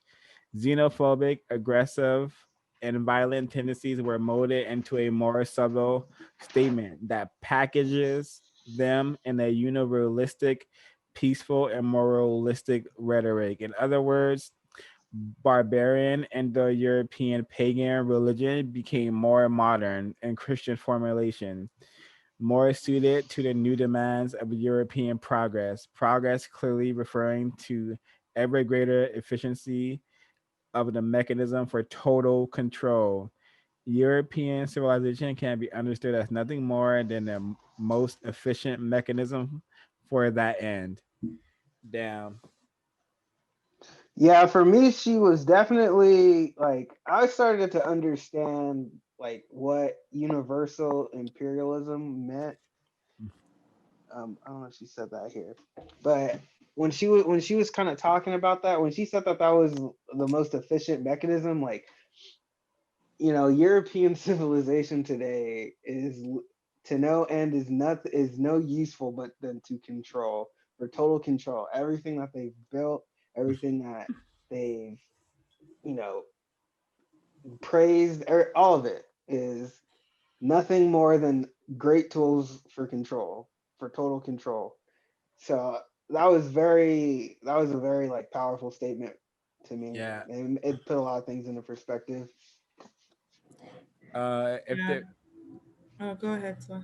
well, if there's no more comments, I just want to read. Yeah, So I wanted to comment on that yeah. line. Okay. One part of it that I thought was really interesting is the first part when she says like xenophobic, aggressive, and violent tendencies were molded into a more subtle statement. Like I think sometimes people like we're so dumbed down as a society that unless literally like every Black person is being shot down by the police, people don't Mm-hmm. understand how like control mechanisms work. Like Mm-hmm. they don't understand like how institutions are avenues of like control. And it's like I don't know if people are willfully being dumb or if they're just really like so indoctrinated that like, and I think that's why like people have to see something as horrific as George Floyd to like have a reaction for 2 months and then be like nothing after that, like kind of like almost Mm-hmm. like silence after that. Is like they it's like they can only imagine the most egregious things, but they don't understand how everyone is slowly being controlled. And just because there's a few Black people who are doing well doesn't negate the fact that there are many who are like suffering. Yes, well said. I was actually gonna comment on that the same line, like that literal same line. One of the things that I had to when I read that, I thought about law, like our law in the Christian country, um, is how they embed this idea into the laws that we have. Because we really think about our laws, it's just like it doesn't pertain to anything. It's just like a way to box people in and continue this idea of, hey, follow these rules. And if you don't follow these rules, now we have a facade or a mask to patronize you or to keep you hostage into jail and prison and all of these things. And then that's the way of manipulating the society is like, hey, this person didn't follow the law. But you have to think back to like, why does this law really exist? You Mm-hmm. know, like Yeah. it is benefiting the country or benefiting the European ideologies. So it's very Yeah. interesting. No, I think That's so true, especially like even something like Eric Gardner or like selling like cigarettes, like loose cigarettes, and people being like, well, he wasn't following the law. It's like, why is there a law What? that you can't sell cigarettes individually in the first place? Like, why should someone be killed for that? And it's, Yeah. Yeah, people are I so was just not getting it. yeah, I was but having a conversation with my mom about that, and I was trying to, she was like the whole three strikes thing. Why if somebody does something three times, shouldn't they go to prison for? Shouldn't they go to prison for it? I'm like, yeah. I mean, I understand maybe there should be like maybe a consequence, but is somebody losing their life forever? That doesn't make any kind of sense, But it's like you're saying, like there's yeah, just these but laws for people to follow. you wait, but these laws make sense if you understand the European silly and the kind of energy it needs. It needs Hmm. that control. It needs that power. And if you fucking can control, lock someone in a cage and dictate their entire 24 hours a day, though your silly is very satisfying. And you can make this institution like global. Oh, your silly is doing mighty fine. And Not to mention, like you're getting free Black labor, which is what you what your major country yeah, prosperous in the first place. So yeah, whatever Black people do, make it illegal and then put them in jail and make them work for yeah. free. And it also Yeah. validates your inferior, like the process in which the European has created to inferiorize Black people. It validates that shit. When they see 1,000 fucking Black people in cages, they're like, oh yeah, see, look, they were savages. They were heathens. See, we were Yeah. right. 4,000 years ago, we were right. So Yeah, and just to like just to like add on to the examples that were given for those, how white supremacy they try their best to make sense until it doesn't make sense anymore. Like, oh, we're following the law, we're going by the law, and then the white woman who called the police on the little girl who was selling lemonade, like, oh, she's not following the law, but she's sick. Like, what do you want from her? Like something that you'd consider cute, like that we see on TV constantly. If a European child is doing it, selling lemonade for $3 is completely fine. But a second a black child is doing it, oh, she's not, she's breaking the law. You literally expose yourself by placing that level of judgment onto a child. Like, it's not about your law anymore, it's about white supremacy and hate. Amazing point. Okay, amazing point. It literally jumped to my mind based off what Ashley and Regine was saying.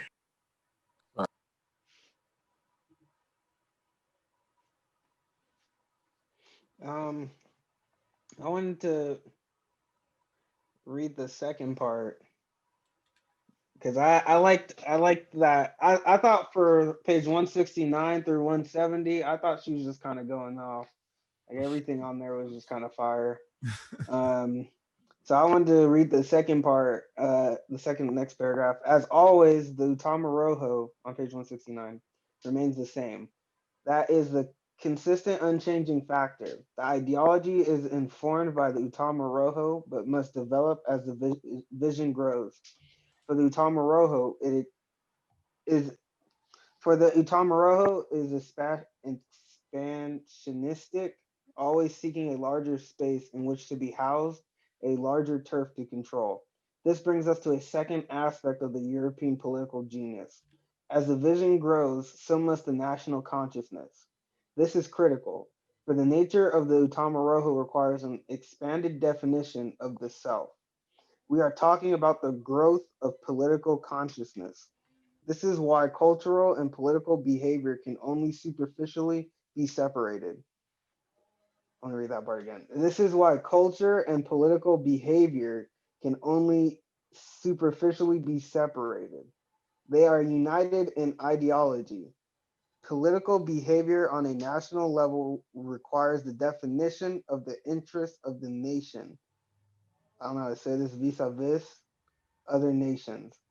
The definition of the interest requires a national consciousness. Culture creates that consciousness through its ideological function. So, yeah, but that part about this is why culture and political behavior can only be superficially separated. I think that Europe does a pretty good job of trying to separate like themselves. Like they try to separate like being white and being a Christian. They try to separate those things. Through things like, oh, we accept all religions, or we're not a quote unquote Christian nation, or we don't have one religion. They try to separate themselves. So they try to separate the reason that they feel the need to attack non-white people all over the world isn't is simply political. It has nothing to do with the culture that they created or that they reside in. That's it. That's what I understand from that paragraph. Yeah, I think that line I highlighted that line too, because that line is really amazing, because it's such a like aspect of like the control mechanism, like in the intertwining of culture and political behavior. If you think about like when America first started, and like you think about just like certain things like manifest destiny or like the Puritan like work ethic, it's totally like political. It's like make people work till their death, like make people work like 7 days a week for all of these hours because they're puritanical or whatever. And now we live in this like culture of consumption, because now we're like our whole economics is based off of like people in America consuming, and how like so then our culture has to be a manifestation of that, the obsession with like consumption being who you are, like I shop therefore I am. Like people think that that's just like a funny cultural statement, but it's a political statement, right? Like I am a consumer, and like that is my worth. to this country.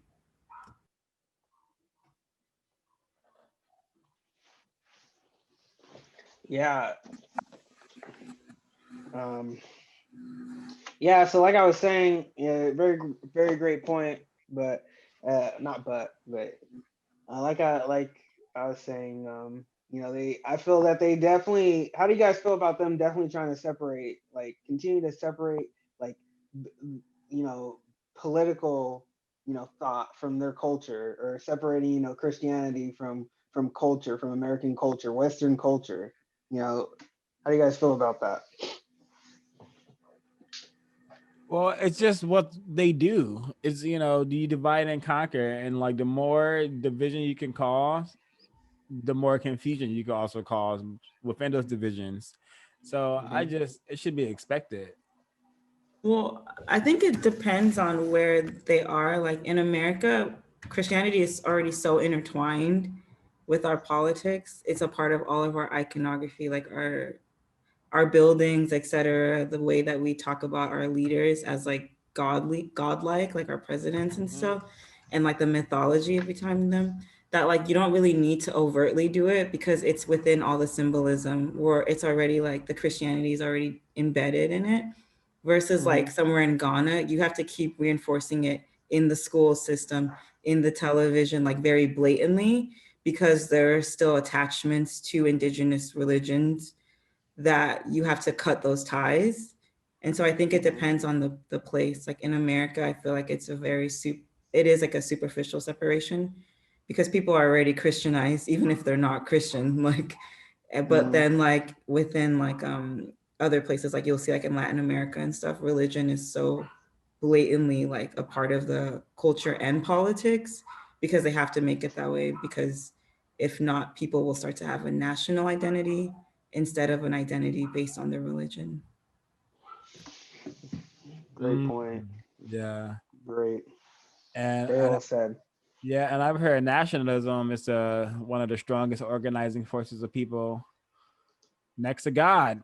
So the European, as I'm going to read, has done a masterful job at devising this system. Masterful, 10 out of 10 um, job.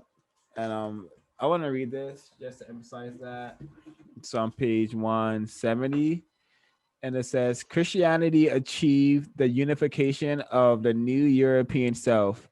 It acted as a unifying element as it housed and solidified the nascent European Otamaroho, one inherited from a northern heathen past.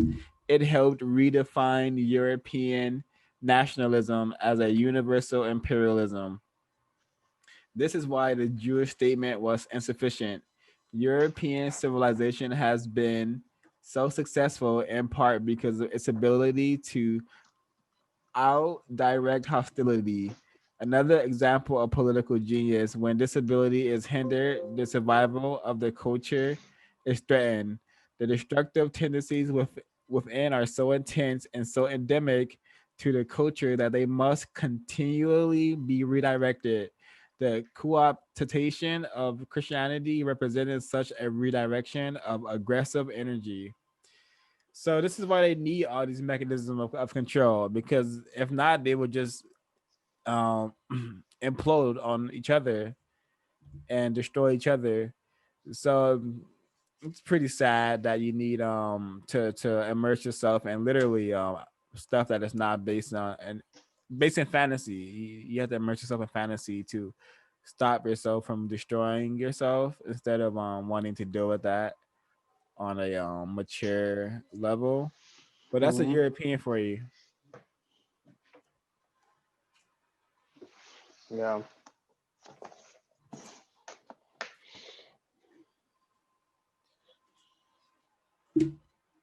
And I also the last thing I had highlighted from this area was oh no, we're still on 171. Another thing I had highlighted was now the difference and relationship between European paganism and European Christianism can be placed in its proper context. Pagan religions were aggressive but not expansionist. They did not have this vision, and they were too separatist, and to be successfully imperialistic.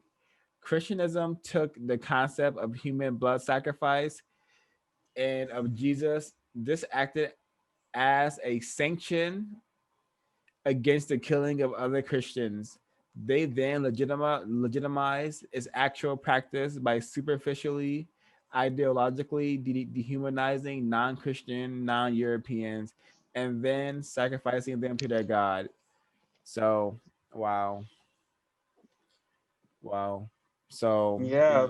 not even not even so if you understand white supremacy or you understand like the white sacrifice, it's like not even like Christians are sacred to them. So they'll kill Christians if need be, you know. Nothing is Hmm. sacred to these people. So like that's why every now and then you're gonna need a white sacrifice, a large number, small number of white people dying, 9/11, so they're able to go out and commit more mass terrorism white supremacist behavior like Iraq, Afghanistan, Panama.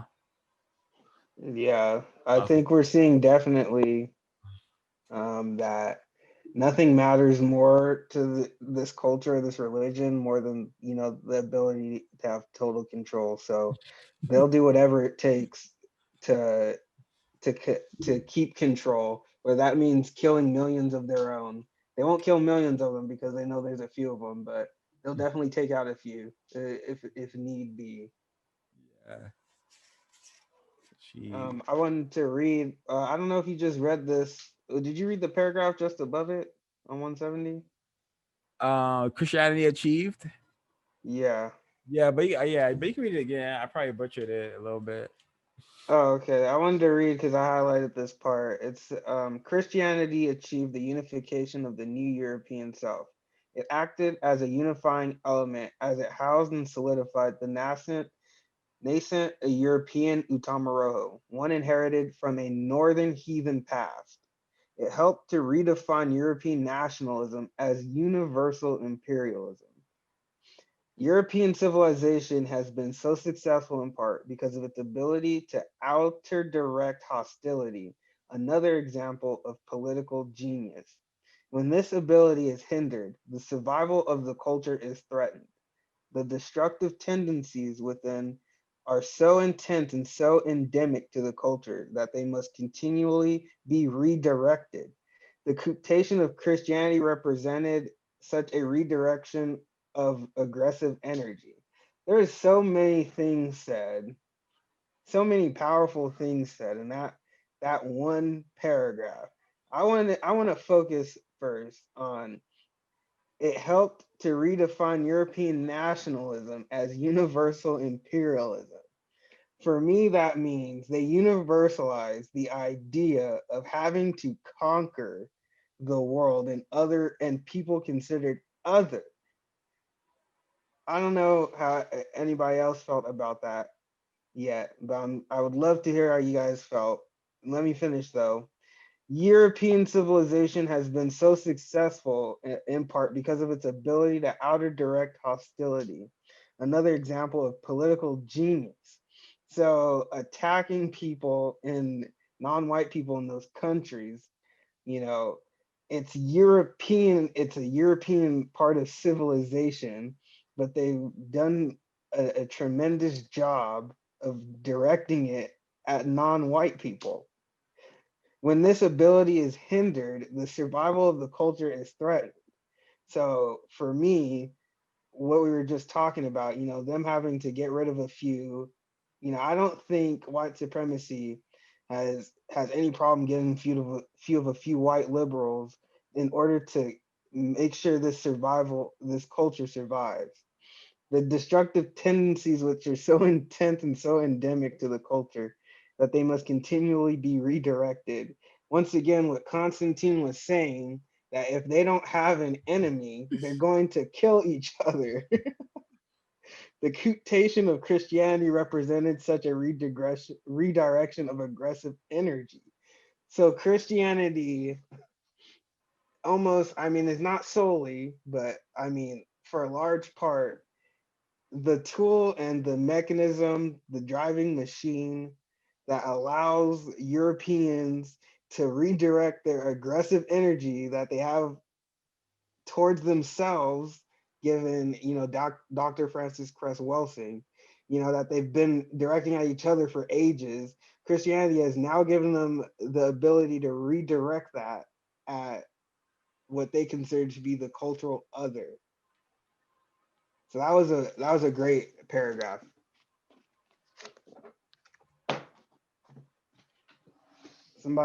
Anybody can comment on that.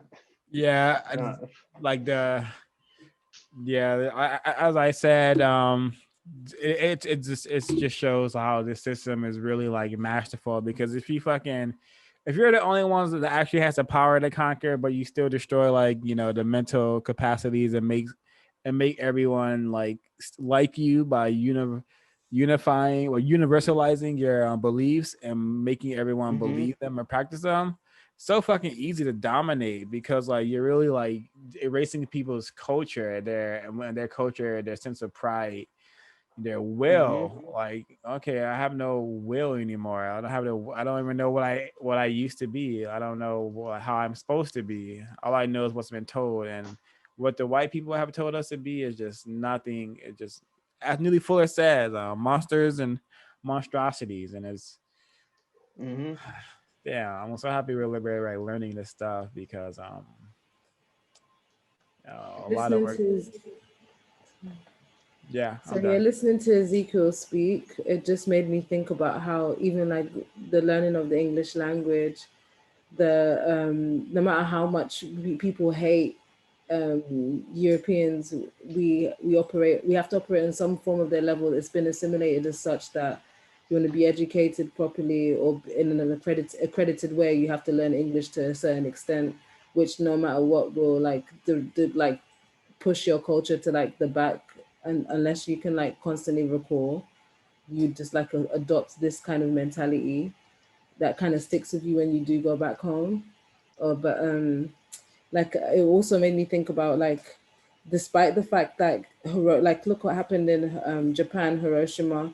Despite the fact that you know that's not something that's easily forgiven, what's still a major part of like Japanese culture is basically adopting that colonization mentality and going on, and then being the European, the Westerners of Asian, and dominating to basically assert saying we can do it just as much as you. Like it's not you, even if you do maintain your culture, you've now adopted their asili no matter what. Like it just finds its way to infiltrate through, despite whether you're interacting with them directly or not. Goes that great And point. responding to what Tico said, yeah, that was a really powerful paragraph, and I've been saying it since I read this chapter. Was well, not the chapter, but these pages. Was that Christianity is just a weapon, it's just a tool, it's a justification to infiltrate and destroy communities and other societies. And even when they were like doing that against themselves, like they even had a sanction against killing Christians, so they could be somewhat protected while they could still be the people who are doing the killing. And I wanted to read this on page, I think it's on page 169, 170, my bad, 170. Now, the difference in relationship between European paganism and European Christianism can be placed in its proper context. Pagan religions were aggressive but not expansionist. To me, this is why Christianity is more violent and more insane, because in this creation, it was like we gotta expand, more people, more people, more people. I'm gonna continue reading. They did not have this vision, and they were too separatist to be successfully imperialistic. Christianism took the concept of human blood sacrifice and raised it to the pinnacle of religiosity by sacralizing it in the symbol of Jesus. This acted as a sanction against killing of other Christians. They then legitimized its actual practice by superficially, ideologically dehumanizing non-Christian, non-Europeans, and then sacrificing them to their God. So, yeah, like they will use anything they can to kill, to destroy, and to just say, "Hey, I'm better than you. Hey, I'm superior to you." Just so you know that here's my God telling me that I can kill you unless you worship it. Mm. That's what Mm-hmm. these Christian European religions are. Death monikers. Definitely. You know, yeah, Christianity. It goes back to her making that statement about European civilization being worth nothing more than having total control over the world. Yeah, and, So, and like she even says at some point that it really can't like improve. It can only like change, like because if it were to like become about anything, if it were to become a system about anything other than control and power, it will like collapse because the sole way it's designed is for control. So, which is mhm. like kind of to me like an indication that we can't even reform this thing to like balance. It needs to, the entire thing needs to be like over destroyed and rebuilt. Mhm.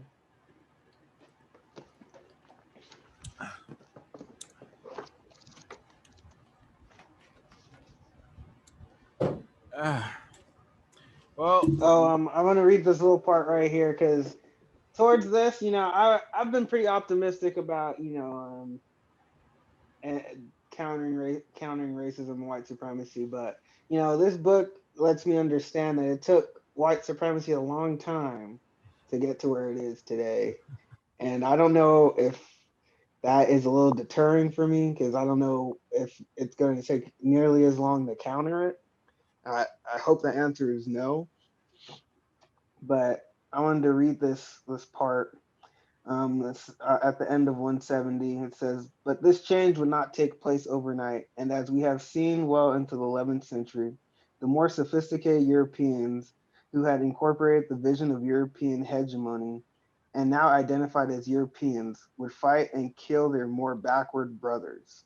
First Celts, Goths, Druids, Teutons, Angles, Saxons, etc., then finally and fiercely the Vikings, who would wage constant battle to protect their national identities, as they defined them unwilling to accept this new European consciousness, a consciousness that Saint Simon would still be seeking to solidify in the early part of the 19th century. The identity of this long period of internecine wars can be understood then, not as the battle of the enlightened and the civilized against the unenlightened barbarians, but as a stage in the struggle to institute and consolidate a new imperial order. So, yeah, like I was saying, it seems like this stuff it didn't. She said it didn't happen overnight. White supremacy didn't happen overnight. It took a long time to get here to where it is today. Um, I would still like to believe, that countering it is even if it takes forever, that doesn't mean it shouldn't be done. But there's a lot of work because evidently white supremacy has been working for centuries, and I think that's why we find Africans find themselves in the condition that we're in because we were oblivious to it.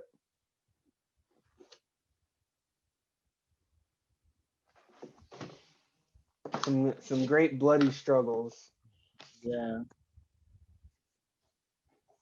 So I want to move forward and start talking about patriarchy and the development of European religion. And one thing I had highlighted was that the male is seen essentially as the image of the male transcendent ego or God. Woman is seen as the image of the lower material nature. Gender becomes a primary symbol for the dualism of transcendence and immanence, spirits, matter. So who said this? This is I don't know if oh yeah, I think this is Ruler's view. But that's just like a first indication to me of okay, this is where like they're beginning to split themselves from their women even more because as this chapter progresses, we just learn more and more how like the masculine and the feminine became more defined and separated within the European people.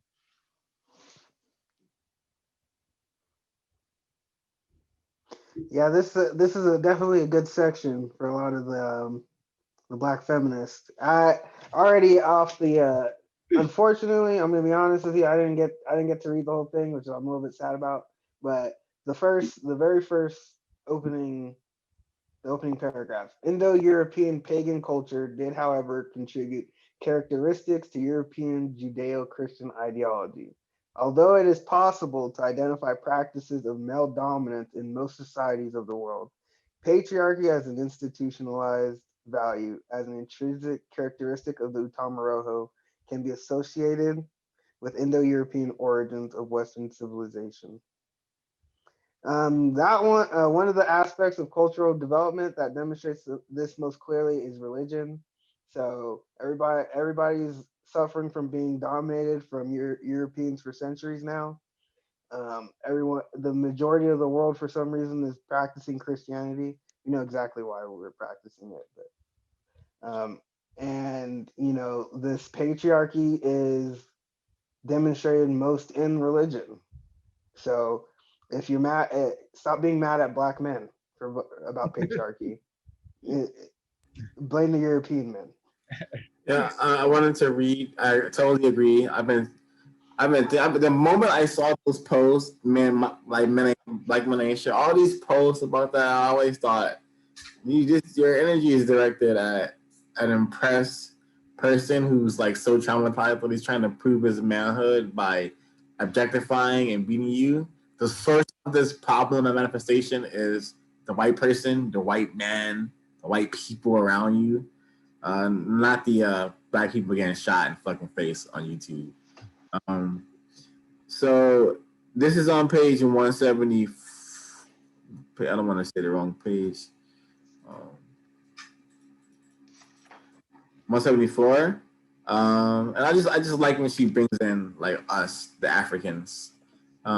And the African view, we would speak of the harmonious interaction of complementary divine and divine feminine and masculine.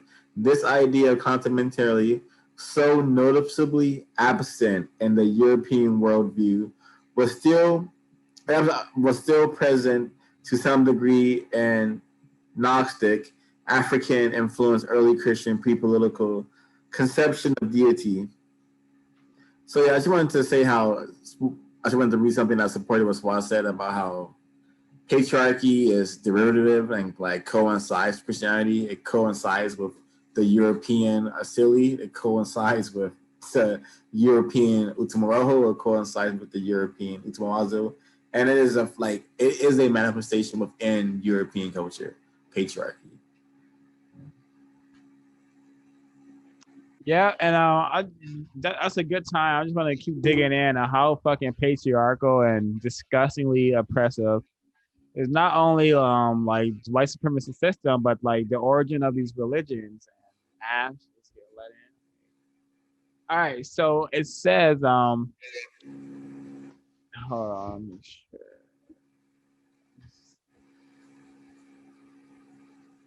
and it says page 175, and this is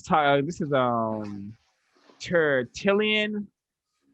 And I think he's saying that it is not permitted for a woman to speak in the church, nor is it permitted for her to teach, nor to baptize, nor to offer Eucharist, nor to claim herself a share in any masculine function, not to mention any priestly office. And then furthermore, Pago is talking about how it only gets worse from like the Jewish and religion onward. He argues from his own traditionally Jewish conception of monoistic masculine God for divinity, ordained hierarchy, and of social subordination. As God has authority over Christ, he declares, citing Genesis 2:3. So man has authority over woman. And just this whole part. And a man is the image and glory of God, but woman is the glory of man. For man was not made from woman, but woman for man. Neither was man created for woman, but for woman for man. So this is lets me know. Okay, so like this religion is objectifying women, and it's letting me know that they see women as objects, mostly sexual objects, to serve them and to help them keep their numbers up. And I want to talk about this part too, page 176. And Pagos is contrasting the European people with ancient Kemet, and she says actually the position of women in Kemet was far superior to that of women in either Greece or Rome, so much that the travelers from these areas were appalled. See, okay, so and this is some more racist, oppressive rhetoric from the Bible, and it says, "Let a woman learn in silence with all submissiveness. I permit no woman to teach or to have authority over men.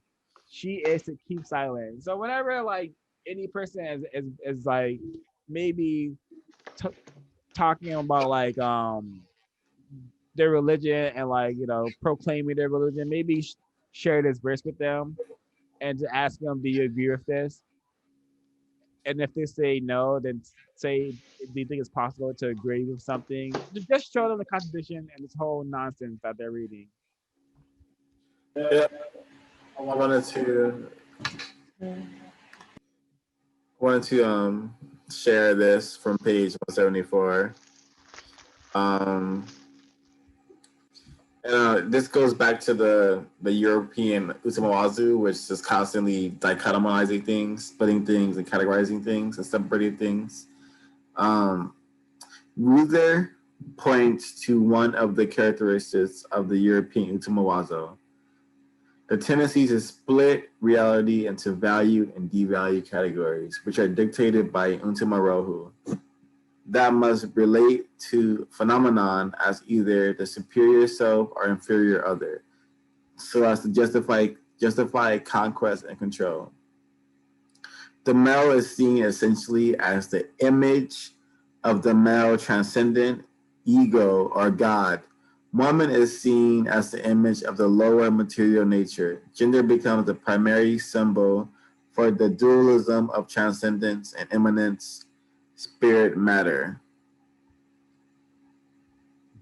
To me, this was another like interpretation of how, once again, patriarchy and misogyny and sexism is literally embedded within the European Unumawazo, and the Silly has no need for unity between women and men. The Silly just has a need for the white man and white European, to be perceived and to be physically manifested as the superior ruler of all things, ruler of the planet, ruler of all peoples. Yeah. Indeed. I see a lot of objectification going on with what you and Swall were reading. I saw with kind of putting those rules on women. You're like you're making them objects to be controlled. You control where they can go, what they can do, and making it lesser, and it's all over Christianity and the religion and culture. of, you know, controlling lesser, trying to tame nature, which they effectively made the woman into nature, which is something that always needs to be controlled. Like even in the creation story about Adam, you know, and the world being there for him to basically control. It's like saying the woman coming from the earth, it's like for yours to control. Some great symbolism. Definitely, that's something that I had struggled with growing up and dealing with the Adam and Eve story, and like the whole original sin being the woman's fault. And but I used to think, okay, so women give birth to men, but women, they came from a rib originally. I just thought, it, all the symbolism definitely played power levels to me, and it's like it made sure, like, like the white supremacist nature and mentality in the city, anything that's natural, it disrespects, derogatizes, and aims for you to like reduce its power as well. So the something that I could have grown up and seen as such like a beautiful thing, I just have images of women screaming, like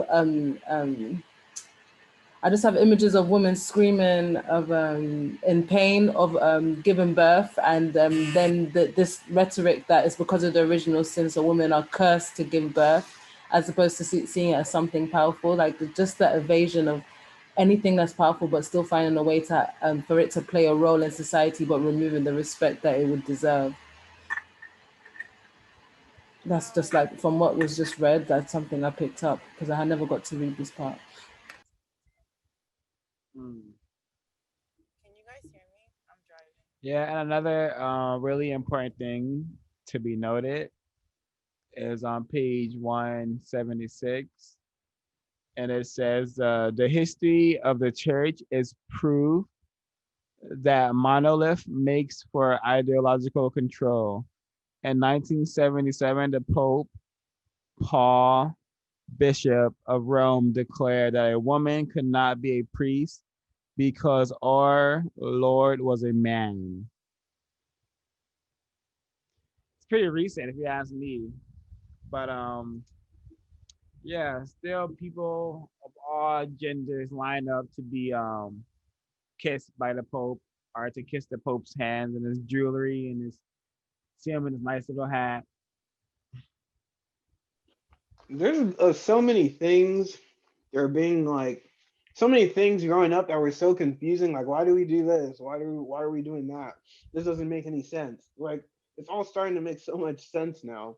Like Yeah, for the way women are being treated throughout the world, you know, you know, the constant killing and the what seems like a constant need for war and conflict, you know.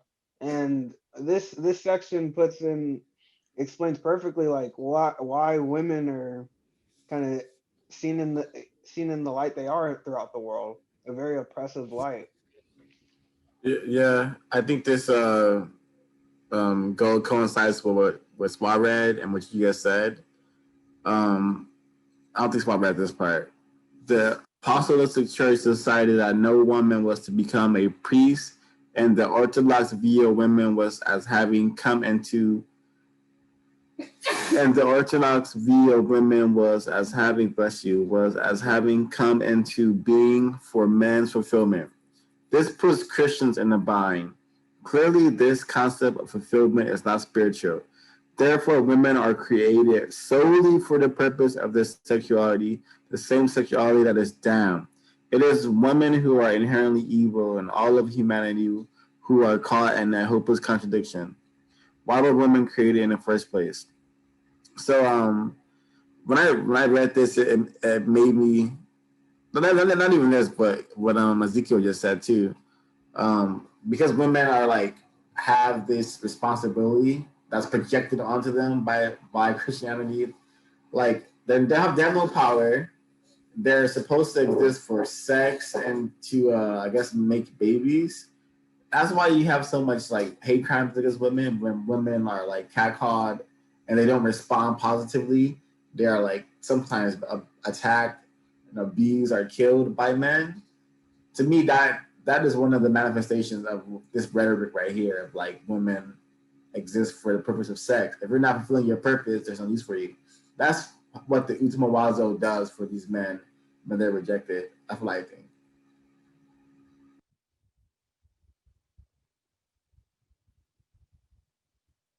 I agree. Yeah,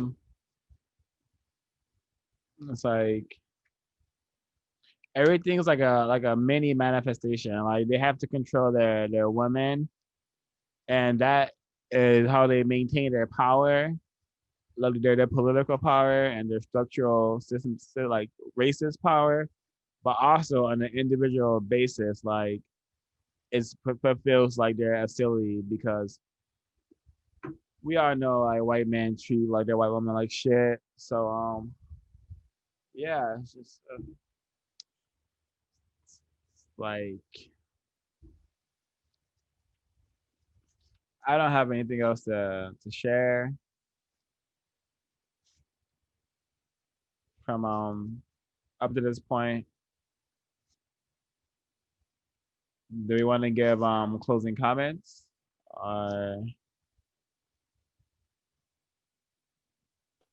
Sure, I'll go first. Before closing comments, I did wanted to share like the philosophy, the quote she has from the philosopher Timaeus. Timaeus. Geez, I think I just lost the page I was on. Is it page 177? Yeah, that's the page.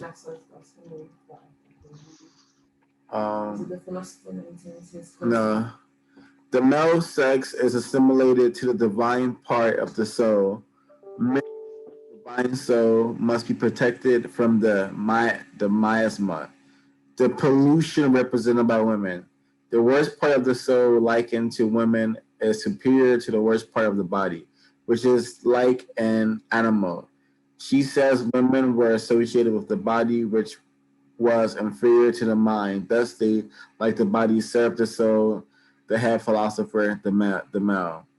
So here again, you have just in the rhetoric and the philosophy and how they speak, they have no value for women, and that just manifests like what's Walt said in current times when you see like white men and white Europeans not valuing the women, and maybe that's one of the causes of like increased fertility rates for white women because their purpose is not even being fulfilled in that area, so they're losing.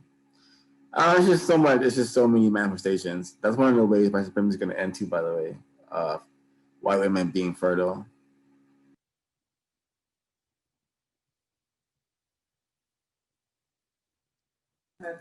I mean infertile. My bad. Like infertile. Jesus.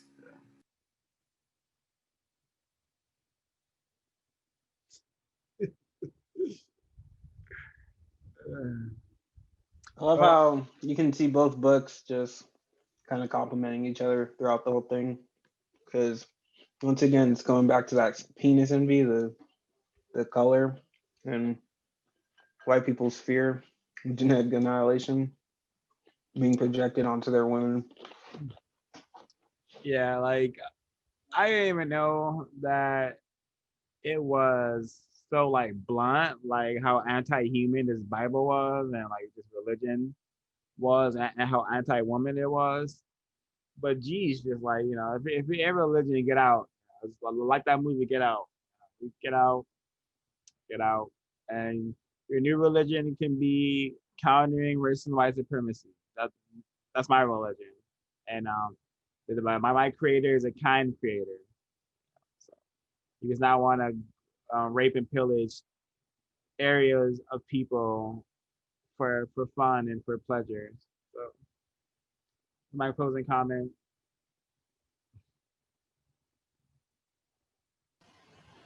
My closing comments are along the lines of the fact that these chapters have really just highlighted mainly the damages of patriarchy and like just allowed us to unfold even in the earlier chapters when they were talking about how the Christianity was spread and how it takes over your mindset, that therefore taking over how you view violence, anger, aggression, that goes hand in hand with desensitizing the nature of patriarchy, and for us seeing it as something that is civilized versus it being backwards, and how they could just constantly project and flip on its head the behaviors that are barbaric in itself, like raping, stating that the woman was being extremely seductive, or objectifying it to the point where it's never your own fault for your lack of control of your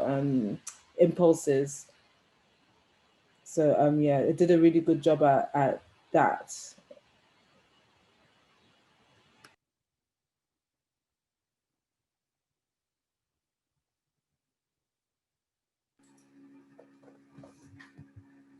My closing comments. I enjoyed these bits and learning more about the reason why religion even exists. I'll be more happy when we get into like more stuff about Africans. But this is all very useful information. Yeah.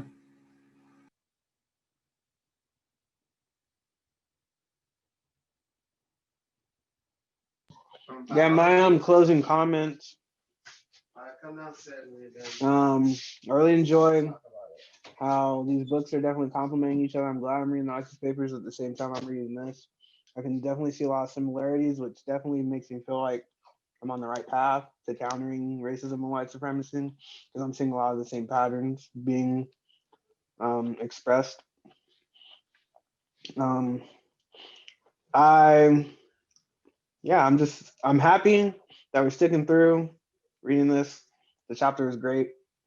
The readings so far have been great, especially in chapter 2. So, yeah, that's my closing.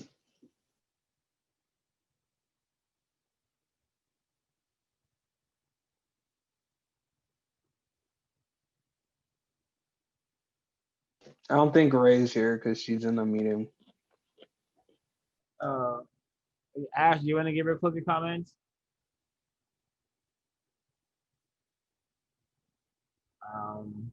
Okay. Well, I really, yeah, this book is only gonna get more interesting. Well, I don't know. We're not gonna talk about the next pages, but is there anything else I had to say about this chapter? No, I think I got my points across, and this was a really good detoxing area to decompress like the feelings I had, because I like for some reason I don't get angry reading the ISIS papers. Yeah, I get angry reading this because this is just shows me like the long methodical approach to like getting racism started, and like the millions of souls destroyed by this beast of a system, and like just the rhetoric that exists today and the way these people are justified is just really sickening and really appalling. And yeah, I'm glad I have the truth now. Glad I have the truth.